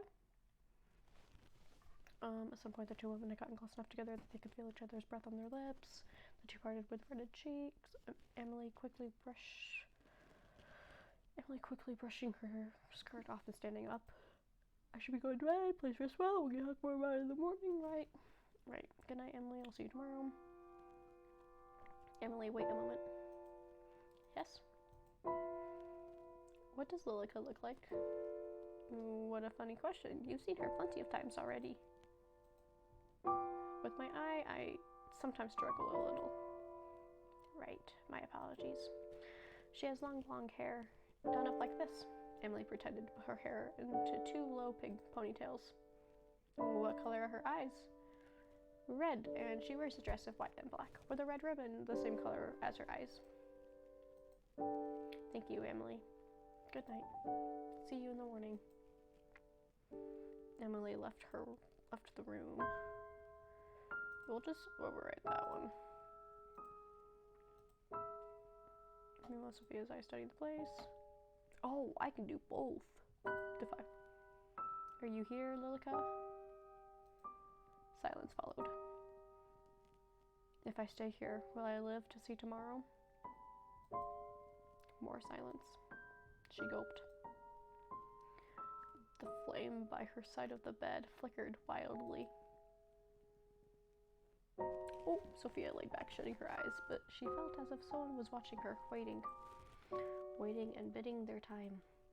Cold tendrils wrapped around her throat like a snake, cool like ice and getting tighter and tighter. She couldn't breathe. She couldn't even move. She opened her eyes, but no one was there. Sophia wasted no more time. She jumped to her feet and quickly shoved them back into her shoes and headed for the door. It opened without any resistance. Outside the room, the hallway was dark, lit only by a handful of candles and sconces. She swallowed, then stepped out. Girl, you ain't even getting your stuff? The house was silent. Sophia took careful steps, but the floorboards still creaked loudly beneath her. During the day, she hadn't even noticed it, but now, wrapped in darkness, it seemed as if those small sounds would wake whatever was sleeping inside this house. Emily? Lilica? She whispered, but heard no response. Upon being met with only more silence, her footsteps sped up. Far in the distance, she heard something shift, a slight sound, one that wouldn't normally be noticed. But for Sophia, it was enough to make her heart race. She sped to the end of the hall and stood at the bottom of the grand staircase. Above, her eyes honed in on two doors in particular, the master bedroom and the door to Emily's room. Emily? The choice was obvious. Sophia raced up the stairs and stood in front of the door to her pen pal's room. But as she went to knock, the door fell open. Emily, are you in here?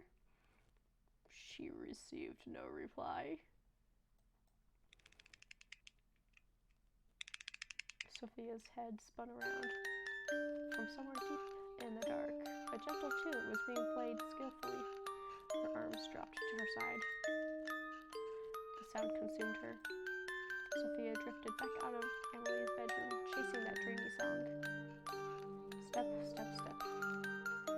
Through the darkness, all that mattered was that sound. She came to the end of the hallway. A single door stood in her way. A bookcase was pushed to the side. Without a second thought, she pulled it open. In the center of the room, surrounded by candles, Emily sat, her skirt band out around her.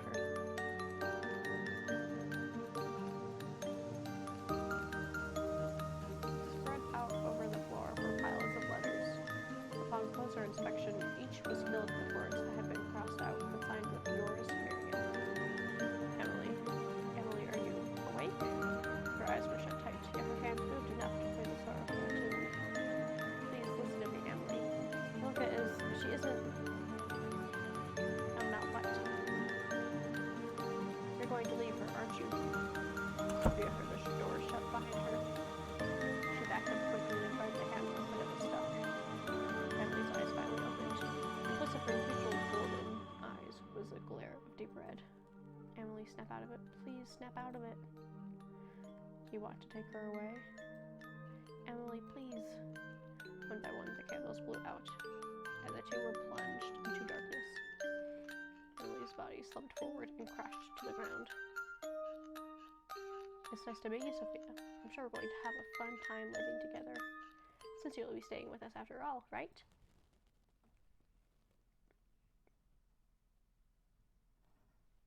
Oh.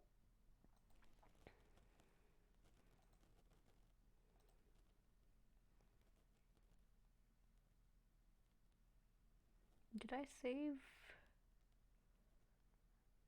the other one? I saved it here, right?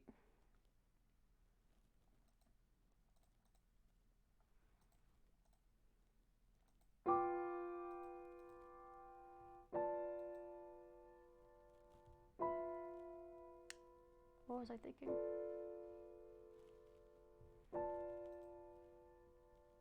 Oh, the ending. Yes.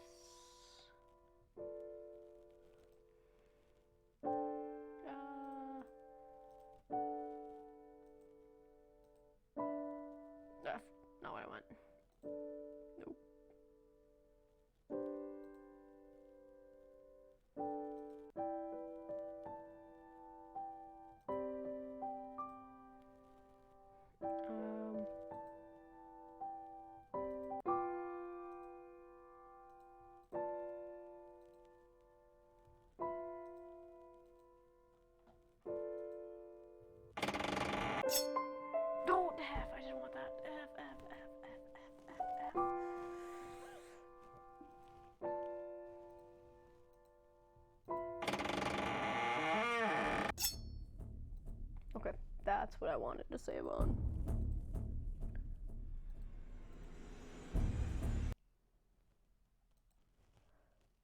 She's mine and stay with us. Okay. That's what I wanted.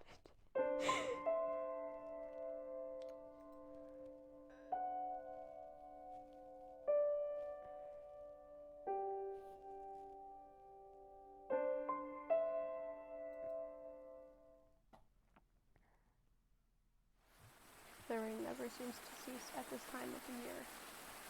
It pours from the sky with unending grief, as if longing for something unseen. Yeah, we're gonna skip. Oh, I can't skip.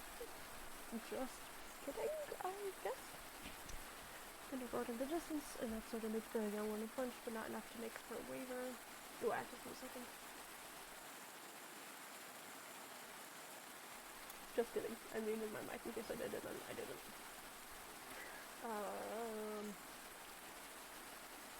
The woman sat beside a man with an imposing brow and a large beard. The man wheezed and coughed, but kept hold of the newspaper in his hands. The front page read the following: The Great Plague of London, 7,000 deceased. The man frowned at the words. How utterly preposterous. What on earth are the physicians doing? The lady next to him coughed into her handkerchief. When she pulled it away from her mouth, it was stained red with blood. I am sure they are trying their best, my dear. Their best is going to kill everyone. Forget this rubbish. Emily is still well, and finally of age to marry. We will arrange for a suitor before she becomes sick. If we send her out there, then she will certainly grow sick. She should stay here, locked in her room until it is safe to leave. No man will want a woman who has spent her only good years locked in her bedroom. But she will be safe. The lady held her cheek, which quickly reddened after the impact. The Lord glared at her behind his bushy eyebrows. You would do well to remember who she belongs to, who you belong to. The lady blinked, trying desperately to stop her eyes from welling up. Lilica, please come here. Her voice carried through the otherwise empty home. Time seemed to pause for a few moments before a woman with blonde hair, cascading around her, entered the room. She wore the dress of a maidservant, and a neutral expression that wavered just so after seeing the mark left by the Lord's hand. She stepped forward, crossing the tiled floor with slow steps that seemed to match the pace of the thunder that roared outside. The lady nodded to the maid nodded back to the lady. The mood reflected from the metal object in the maid's hand as she swung it down the Lord's throat. Oh? He let out a gargled scream. Blood spluttered from his mouth as he tried to speak, tried to yell, but it was too late. He fell forward onto the floor, and the tiles darkened into a crimson red. He squirmed and crawled, searching for something that no one would ever know before he still only a few minutes later. The lady stared at the scene. Her heart raced, and a laugh escaped her lips. Finally. You'll never hurt, Emily. I hope you rot in hell. The maid wiped the knife against a small white hand towel. The stains would never be fully removed. My lady, I will deal with the body. I will help you. He is too much for you to carry alone. But my lady, you are sick, and I will get no better sitting here. The two grabbed him by an arm each and dragged him towards the stairwell, leaving a trace of blood in their wake. I realized I said trace and not trail, but it still kind of worked technically. No other words passed from their lips as they executed their task. They reached the end of the hall and began to ascend to the first floor. The Lord's head hit against each step with a soft thunk. Thunk. Thunk. Thunk. Look, I think I did that perfect. The house was silent in all other regards. Where's Emily? Two doors sat next to each other. Both were shut tight. As the two women reached the top of the stairwell, the maid pushed open the door to the master bedroom and entered. The room was spacious and clean, with fresh bedding left by the maid just the same morning. On the wall above the bed, a newly painted family picture. The two struggled and finally lifted the man into the bed. His face was stuck in a terrified expression, and his clothes were ruined. You'll protect Emily, right? I'll do anything you desire. Then let us begin. lightning struck somewhere in the distance, lighting up the otherwise darkened room and showing many things that should have been left unseen. The maid removed her shoes and crawled into the sheets beside the corpse, while the lady dipped her fingers into the Lord's wound and drew a line of blood around the bed. She spoke softly to no one in particular, chanting words that should never be chanted. When she was done, she stepped over the threshold and approached the maid. Never let anyone hurt her, protect her no matter what. I will, my lady. Thank you, Lilica. You'll never truly understand how much your actions mean to me. The lady leant forward and left a soft kiss against the maid's lips. It was brief and gentle, and something the two had wished to share for longer than either would have meant. Gay! As the lady pulled away, the maid drew her knife, still smudged with blood, and brought it to her veins.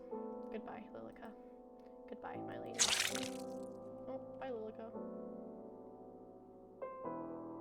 The maid bled out slowly, painfully slowly. The lady gasped for air and clawed at her neck. Everything in the manor became still. Everything apart from the young lady named Emily, who sat in her bed upright, feeling a deep dread in the pit of her stomach, and another young lady named Lilica, who stood over two corpses lying beside each other in bed.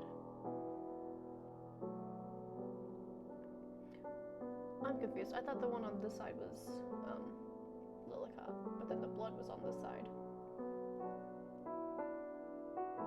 But okay.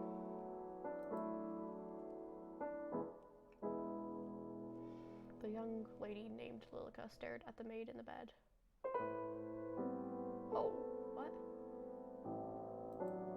Her own face.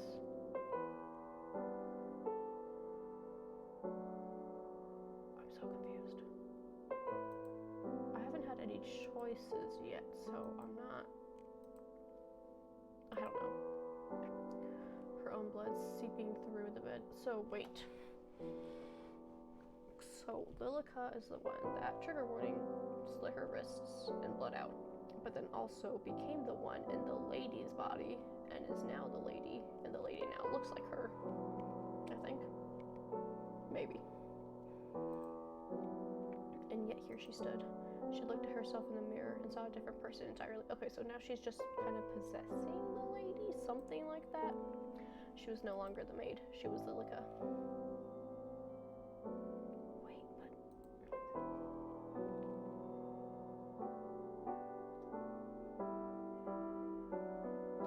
Yeah, lady, Lilica, please come here. Why would you... Her voice was softer, her hair longer. It worked.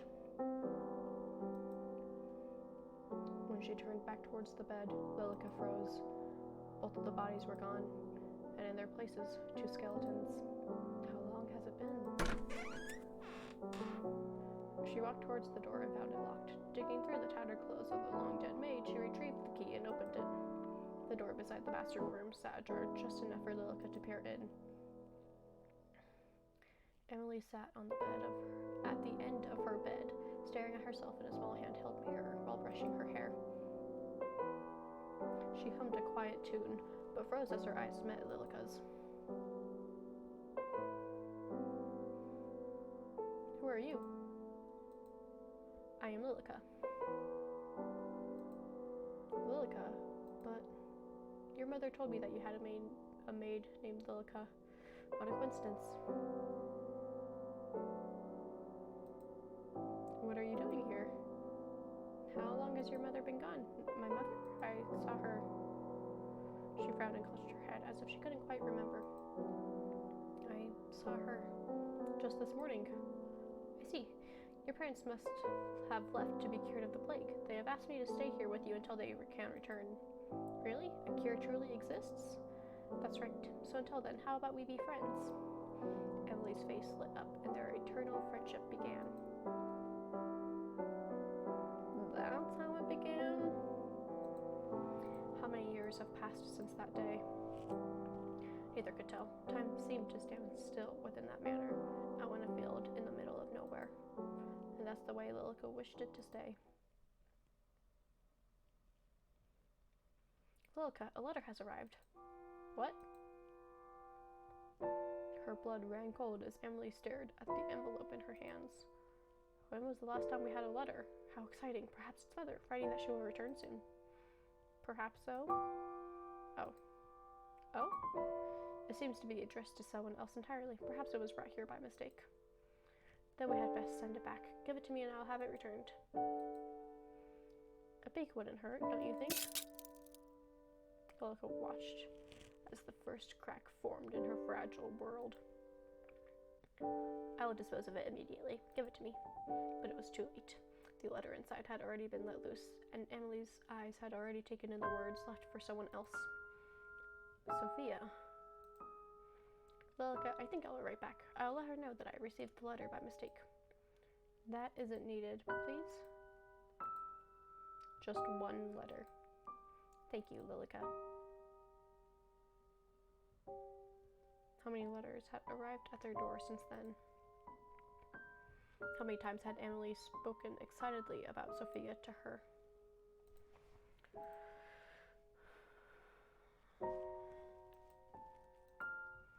Sophia. Sophia, Sophia, Sophia. It's always Sophia. Sophia is the crack in this fragile reality. Sophia. I have to get rid of Sophia. Lilica? Lilica's eyes opened with a jolt.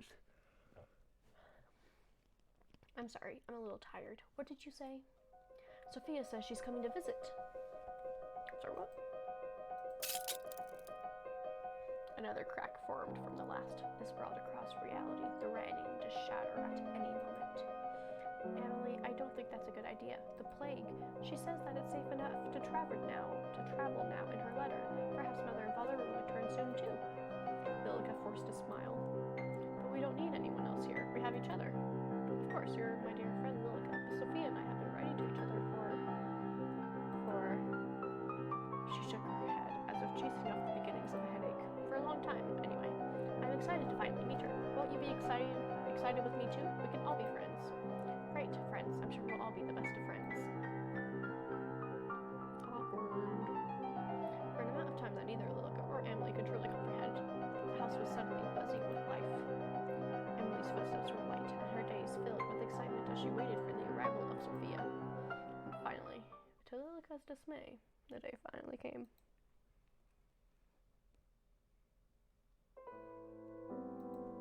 The pendulum clock on the wall swung back and forth, ticking down the time. Lilica stared at it, wishing that it would slow down even further. 10 minutes, then 20, then an hour passed as the two stood by the door, waiting for a knock. She seems to be late. Perhaps she's not coming after all, Emily. There's no need to make such a sullen face. Perhaps this is for the best. She wrote that she would be here, so I shall wait. With her face hidden from Emily, Lilica scowled. Do you truly believe it's safe to have visitors during the outbreak? Lilica, I believe we have been isolated long enough, and Sophia has written that it is safe. I trust her word. She would not endanger us. And if your pen pal turns out to be a robber in disguise, what then? Emily smiled to Lilica's dismay. She has a way with words that only a woman could have. A lady robber, then. Nonsense. By the way, Lilica, have you seen my letters? I can't say that I have. Oh. A knock sounded at the door, instantly halting their conversation. Emily rose from her place and took a steady step forward before Lilica raised a hand to her. Allow me. She should truly be allowed entry. The door groaned as it slowly swung open and revealed the young woman who knocked at the door. She was drenched from head to toe. Lilica stared at her, light hair and eyes. She looked almost like a kitten.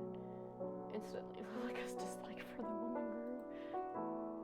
Lilica stepped to the side just in time for Sophia to bounce through the door and wrap her arms around Emily.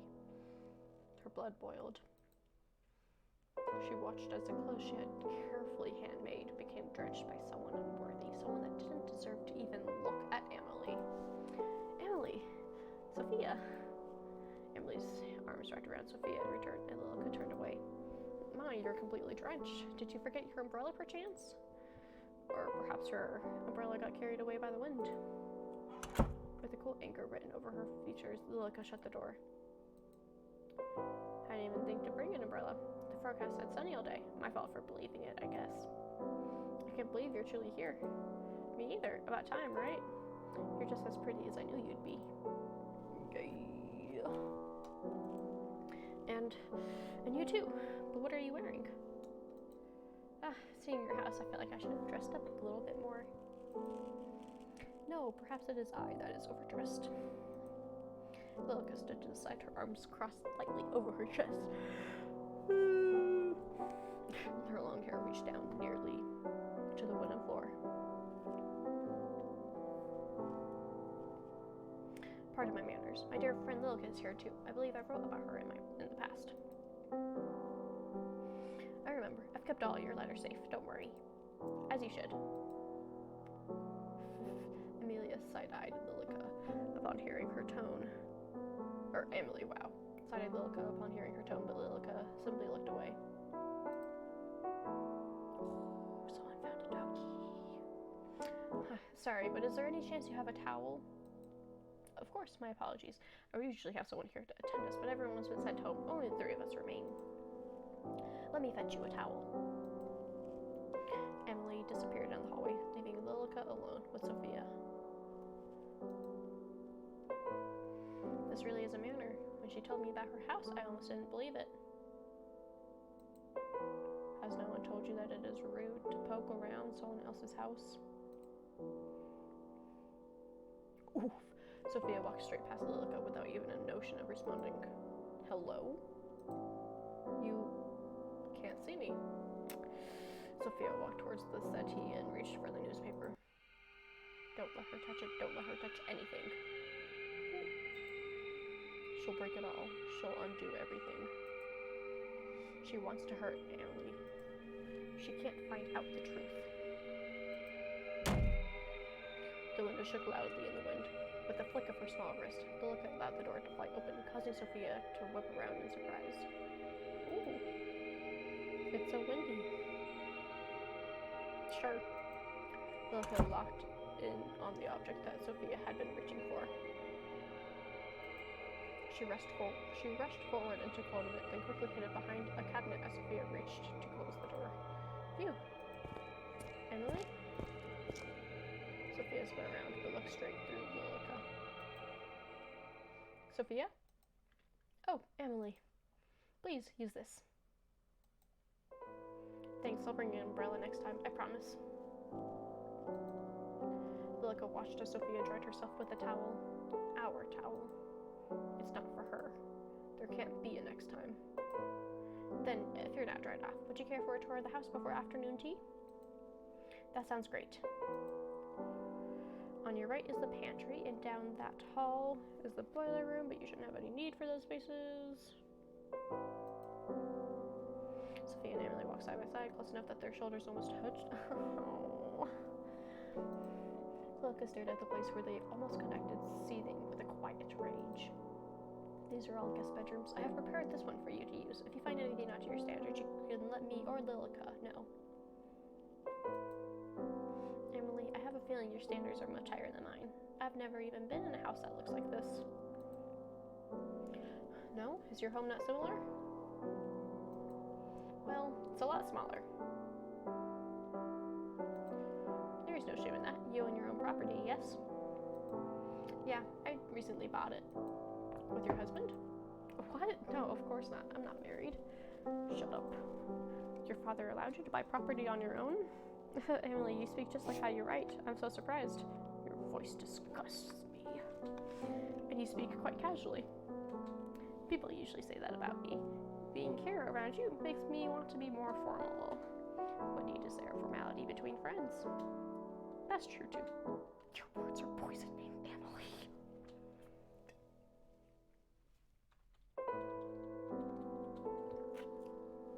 Oh, I won't go poking around lies. You're lying. All this walking has made me parched. Shall we take afternoon tea now? Sure, that sounds good. Why don't you have a seat while Lilica and I prepare our food? Oh, I can come help. Nonsense, you are my guest. It would be remiss of me to allow you to lift a finger. If you insist, but I'm happy to help anytime. Thank you. I'll be back soon. Please, rest. Emily. Yes? It's nothing. Take your time. Sophia slipped through a doorway and disappeared. Emily smiled widely, while Lilica just stared ahead blankly. Isn't this lovely, Lilica, to have a new face in the house? It feels like forever. Yes, how lovely. I'm glad you were having fun, at the very least. Are you not? I'm always having fun when we're together, Emily.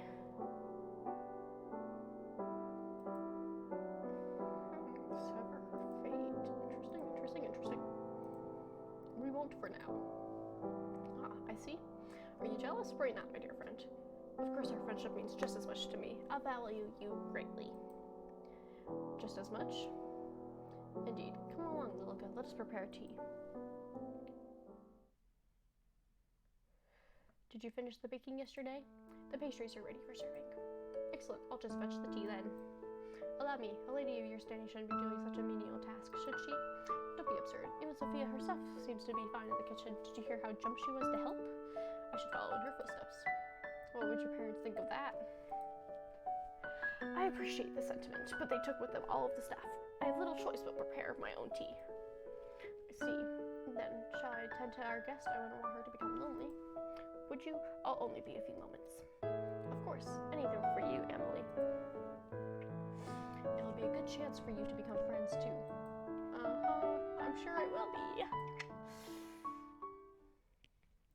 Lilica smiled at that moment, seemed to hide behind it, and intent much deeper than Emily realized. Yeah, just maybe. The walls had eyes. Well, okay then.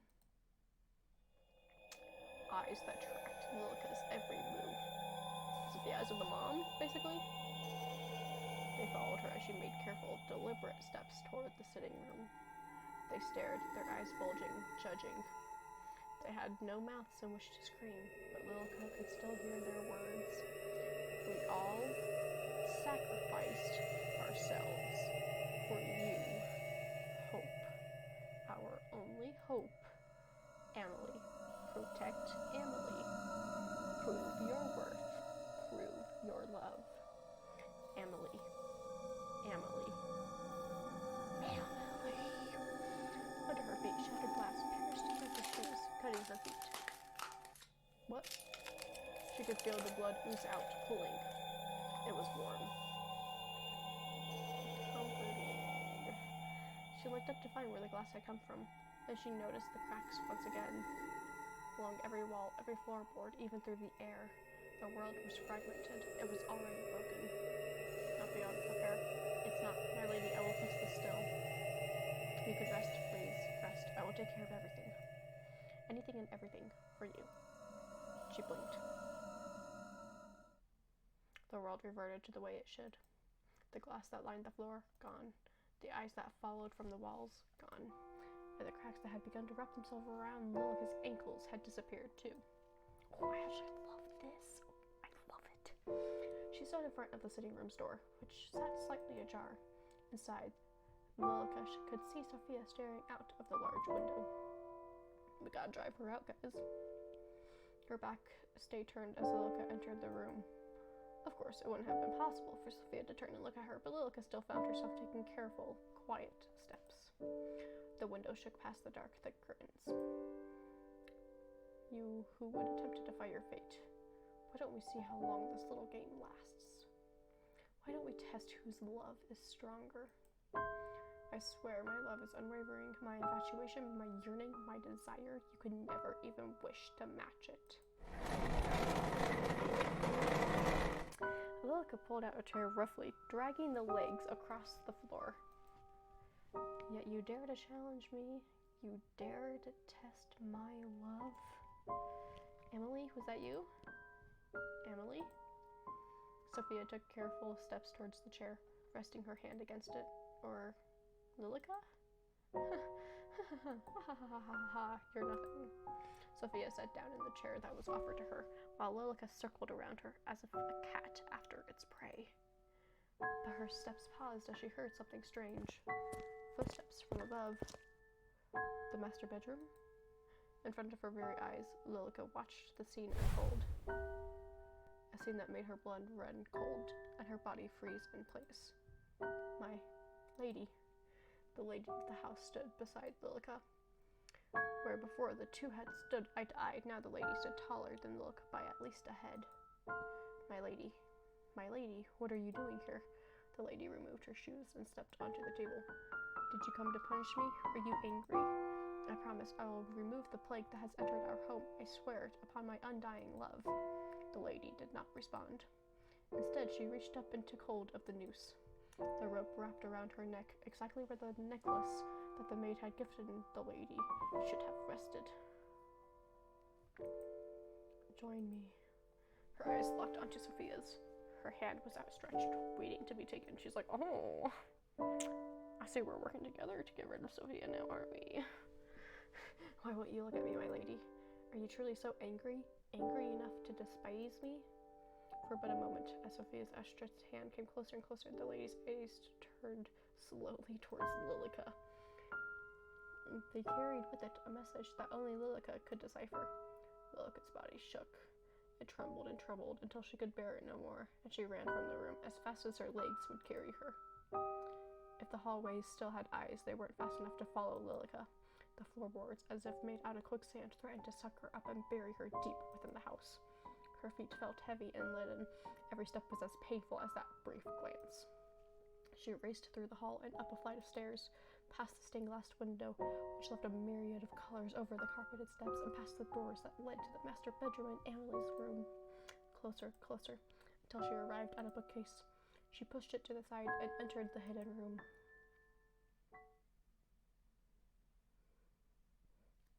The room behind the bookcase was small, and not a single window faced outwards, thus the room was near pitch black. But there is windows. Each wall was plastered with handwritten letters. Handwritten letters clearly for Lilica alone. Her eyes, frantic, finally started to calm as she took in the words. Her words. Words left to her, for her, only for her. Lilica's eyes settled on a particular letter. Man, I don't want to have to pick things.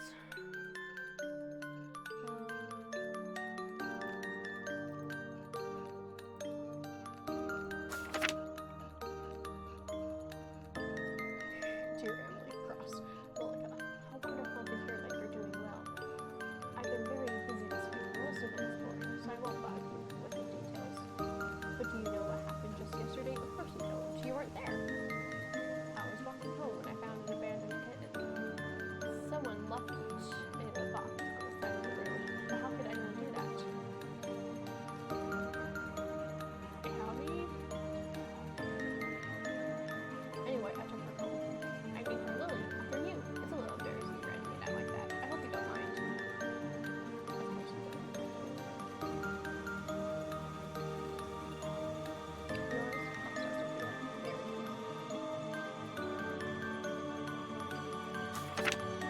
Oh, so we're just reading all of them. Dear Lilica, I spent the past week studying. Don't get me wrong, I enjoy it. But everyone needs a break, you know. On my front desk, I have a little cactus in a pot. To be honest, a cactus wasn't my first choice, but I've killed every other plant I've ever owned. Anyway, it bloomed. There's one beautiful flower coming out of it. I couldn't be happier. So that makes makes studying easier. I think your environment makes a big difference.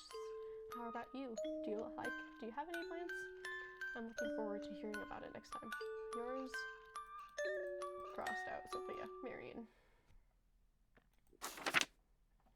Dear Lilica, today was tough. I tried my hardest, but I still failed. Don't you think life is unfair sometimes? I wish trying hard enough was all it took to succeed. Sorry, I'm winging, aren't I? I came out of my interview and it was raining. I thought just my luck, but something interesting happened. A rainbow in the distance peeked out from behind the gray clouds. It reminded me of you, and then I felt a little better. I hope we can meet soon. Yours, Sophia, crossed out, Marion. She ripped the letter from the wall and crushed it to her chest, collapsing to her knees. She couldn't hate me, she couldn't. She adores me, like I adore her. She entrusted her everything to me. Everything, her everything, Emily. The letter dropped from her fingers that were neither cold nor warm. You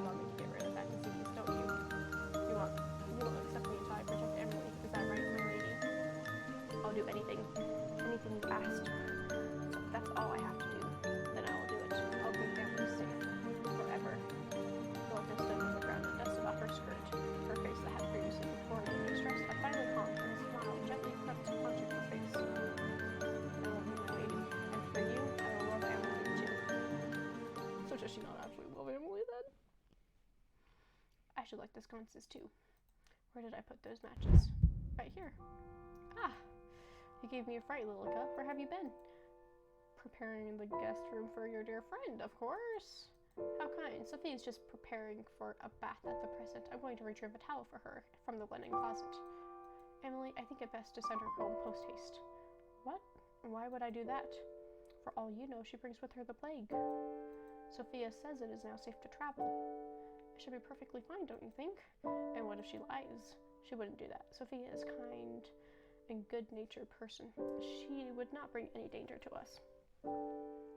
Did you know that Sophia attends a local university and she lives by herself with no husband? She says that if I wanted, I could also study. Study? Study. She wants to leave? Leave the house? Well, I mean, no, she can't leave. She can't go anywhere. She belongs here. She was entrusted to me. The lady of the house should not study, Emily. You must stay inside the house and await your parents. But I'm sure Mother would want the best for me. Perhaps while I await her, I could go inspect Sophia's school. Emily. You must stay inside and await your parents' return. But don't you trust me?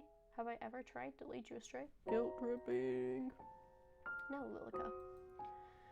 I was just thinking that perhaps it truly is beginning to be safe. Look, I have brought today's newspaper. Do you see the title? The plague runs rampant. Put any notion of leaving or studying away for now, yes? As soon as it is truly safe to do so, then we shall, and you will be reunited with your family. For now, it is just you and me. Thanks, Lilica. I'm glad you're here. As am I. Ah, the towel. Let me go retrieve it. Go ahead. Alone, Lilica stared at the bathroom door, which was shut tight. Behind it, she could hear the water running. She could picture Sophia's body slowly shedding its layers of clothes before she stepped into the hot water. That image was enough to force her hand. Oh? The running water sloshed into the steel-lined wooden tub. Is that how they were actually made? A state-of-the-art system. No one in the country owned anything like it. Not then. But how many years ago was that? How long had it been? Sophia leaned over the sink, her bone white knuckles grasping either side of it. Her back was turned to Lilica. If she wanted, she could stab her in the back and be over with it. No. I need to keep Emily's trust. She needs to leave, or go somewhere she'll never be found. Or do it herself. Sophia lifted her face to the mirror, then froze, her eyes bored into it as if she was seeing something she shouldn't. Lilica stared back, unmoving. Leave already.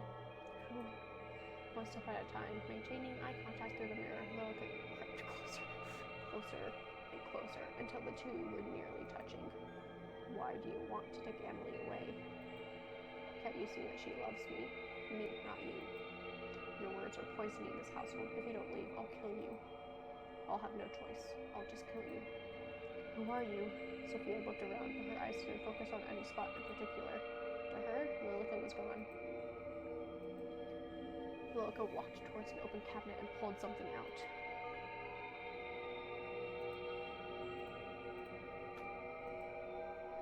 The metal of the razor glinted. Lilica raised it up and she moved to stand over the bath trigger opening. With ease, the metal cut into her arm. Drops of blood fell into the water, leaving tiny splashes where they connected. Blood still runs in my veins after all. Sophia rushed past Lilica, desperate to turn off the overflowing water before she froze once again. The water was a deep, dark red. Her slender fingers dipped into the liquid as if she were entranced. One layer at a time, she stripped bare, her expression hollow and lifeless. Lilica watched as her naked body stripped into the crimson water. Why not just end it here? You're scared, aren't you? Just sink down. Accept your fate. Accept it. A knock came from the door. Lilica's widened eyes went from the door to the young woman in the bath, then back again. Excuse me, I'm coming in. Lilica ducked behind the folding screen just in time to hear the door open. Sophia? I knocked, but didn't hear a reply. I brought you a towel. Ah! She didn't wait any longer. As Emily stepped into the room to set down the towel, Lilica quietly dashed out into the hall.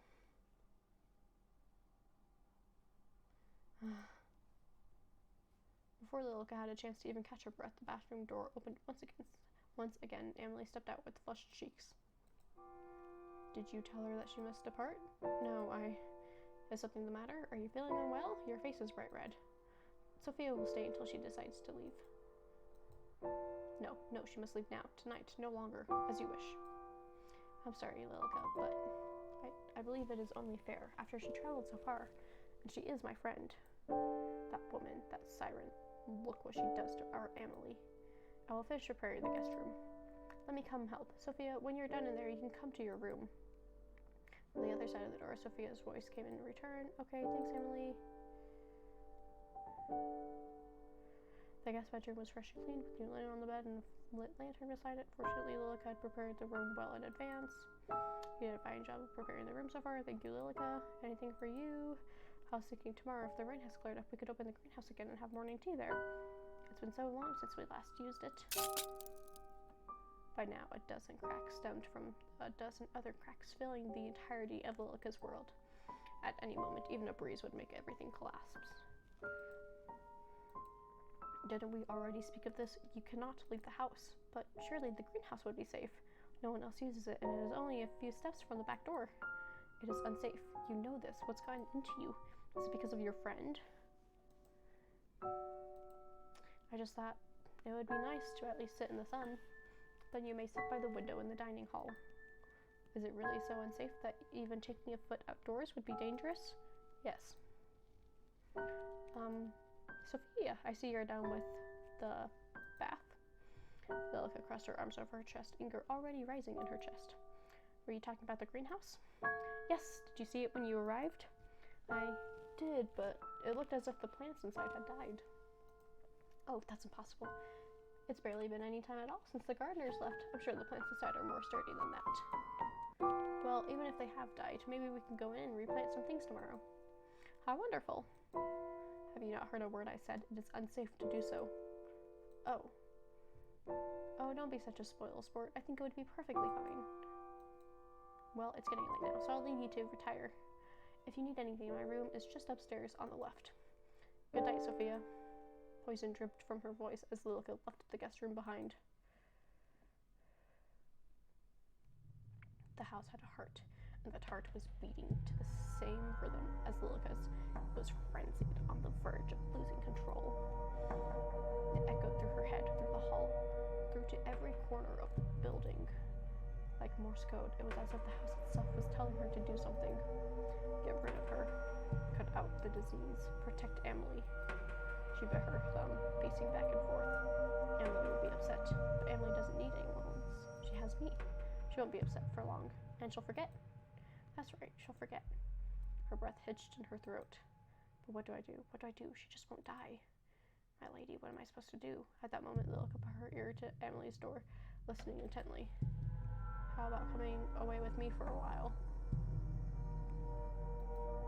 Away? Outside of the house? What about sickness? Oh wow, outside of the house. It's okay now. You'll be okay. You could come stay at my house. I could show you around my school. You don't have to go through an arranged marriage if you don't want to. Lilica's hands balled into fists at her side. You would do that for me? You're my dearest friend, and I actually... You think you can take her away from me? Lilica's balled fists slammed against the door, each one set of pain, shooting up her arm all the way to the shoulder.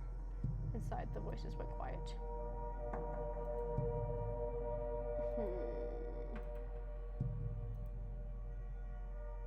We're gonna do allow her fate for now. She doesn't belong to you. Lilica? Finally, Lilica snapped out of her gaze. At some point, Emily had left the guest bedroom and was standing a short distance away from her, looking worried. Instantly, she took a deep breath and composed herself, but her heart still beat as loud as a drum, and the cracks that seemed to be centered around Emily were still spreading at an increasing rate. It is late. You should retire to your bedroom. Yes, I shall. It's nice having someone else around, isn't it? I feel as if the manor is coming back to life. I hope we see Mother and Father soon. I'm sure we will. Shall I see you to bed? Yes, please. The hallway was darkened, with only a few sconces and candles lit along the way, and Lilica relished in it. On a night like this, long ago in the past, she had sealed her fate along with Emily's. Tonight she would seal the fate of yet another person. The two rose up from the grand staircase side by side. Moonlight drifted in through the stained glass window. This seemed to be the only place free from those cracks. If she squinted, she could almost see it, almost hear it.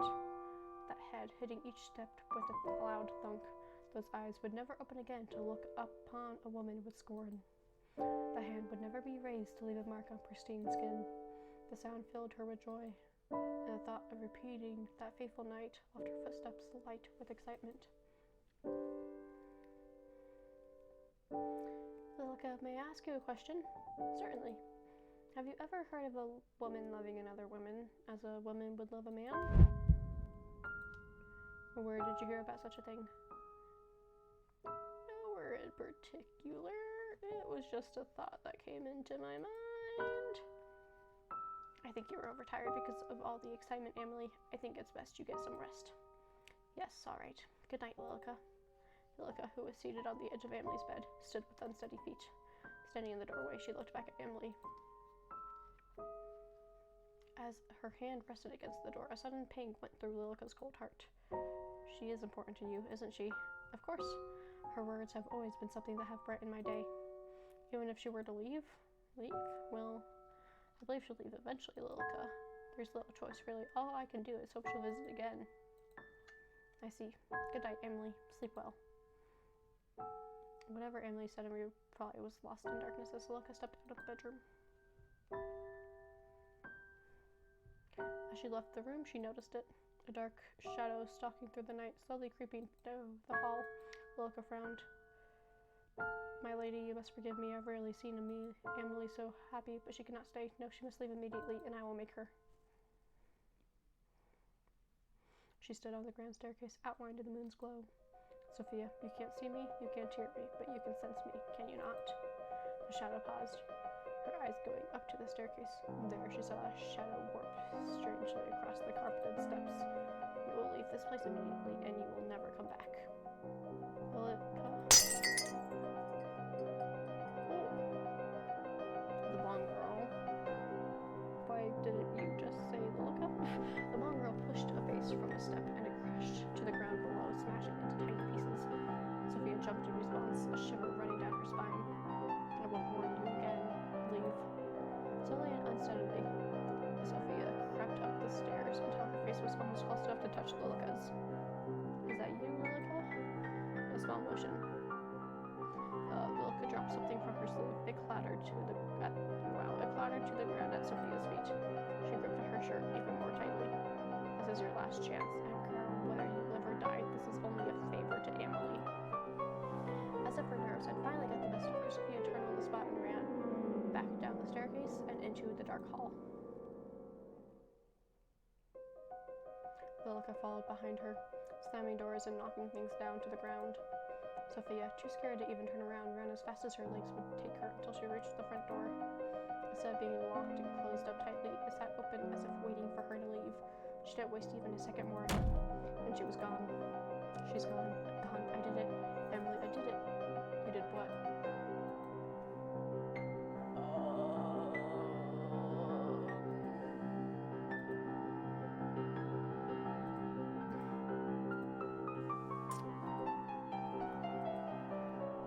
Did you... This isn't what it looks like, Emily. Please, listen to me. Did you force her to leave? No, I'm going after her. Lilica jumped in front of the door, arms spread wide. You can't. Why? It is unsafe to do so. You belong here, with me, together. I've had enough of this and that being unsafe. Lilica, either you moved inside or any friendship I thought we had is gone. Lilica wavered. Her arms, which had been held with such conviction, began to droop. I have always done what's best for you, have I not? All of this time, have I not remained at your side? Please, trust me, I only did what I had to do. So this is what you've decided. Don't come near me again. Emily turned her back on the blonde-haired woman who dropped to her knees as she watched her leave. Emily! Good night, Lilica. Oh. Darkness filled every inch of her brain. A voice screamed out from inside of her. mocking her. This isn't right. My lady, this isn't right. Didn't I do the right thing? I let her go. I did her a favor, but Emily is upset.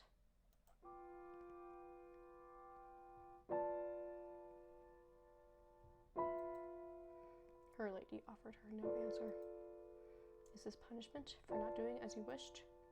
Sophia should have died. She should have died. Should have died. Died. But now she's alive, and Emily is angry. In the dark room, all alone, Lilith clutched onto something she kept hidden in a closet far away from any prying eyes. It's already in a secret room. She held it tighter. Its green dress fell apart at her touch. Can't you make this all better again? Can't we make her forget? Her forehead fell down and rested against the other person's shoulder. They remained silent, as they had been for so many long years. I'm sorry, I'll make it all better. We can make her forget, can't we? Can't we start again? Just like before. We can start again. Lilka stood, placing the skeleton of her lady carefully back in the closet. Keep waiting for me, I promise. I'll make everything right again. Let's start again, Emily. You and me, forever.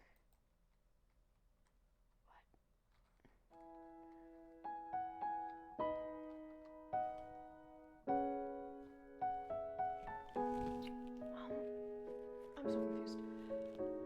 Lilka walked into the room holding a tray carefully in her hands. On its side, a teapot and 2 cups. Emily, I have brought the tea. Excellent, it smells delicious. Emily smiled brightly, filling Lilka with happiness in return.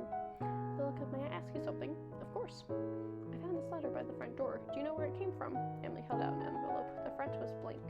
How strange. Perhaps it was delivered here by accident? Lilka took it from her and opened it. At the bottom, it was signed yours always, Sophia. Yes, it seems to be for someone else. I'll mail this back, yes? Thank you, Lilka. I appreciate it. Finished with her tea, Emily stood first and left the room.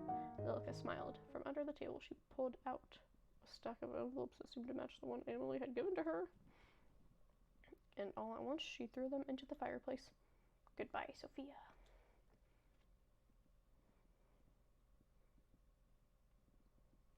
Interesting. So it told me expected playtime is an hour and a half, but that's obviously, I'm sure, not with all endings. So I'm going to obviously save this and come back to it, and we will play again tomorrow in the morning, whenever. So thank you guys so much for watching, and I will see you all later. I almost said tomorrow, but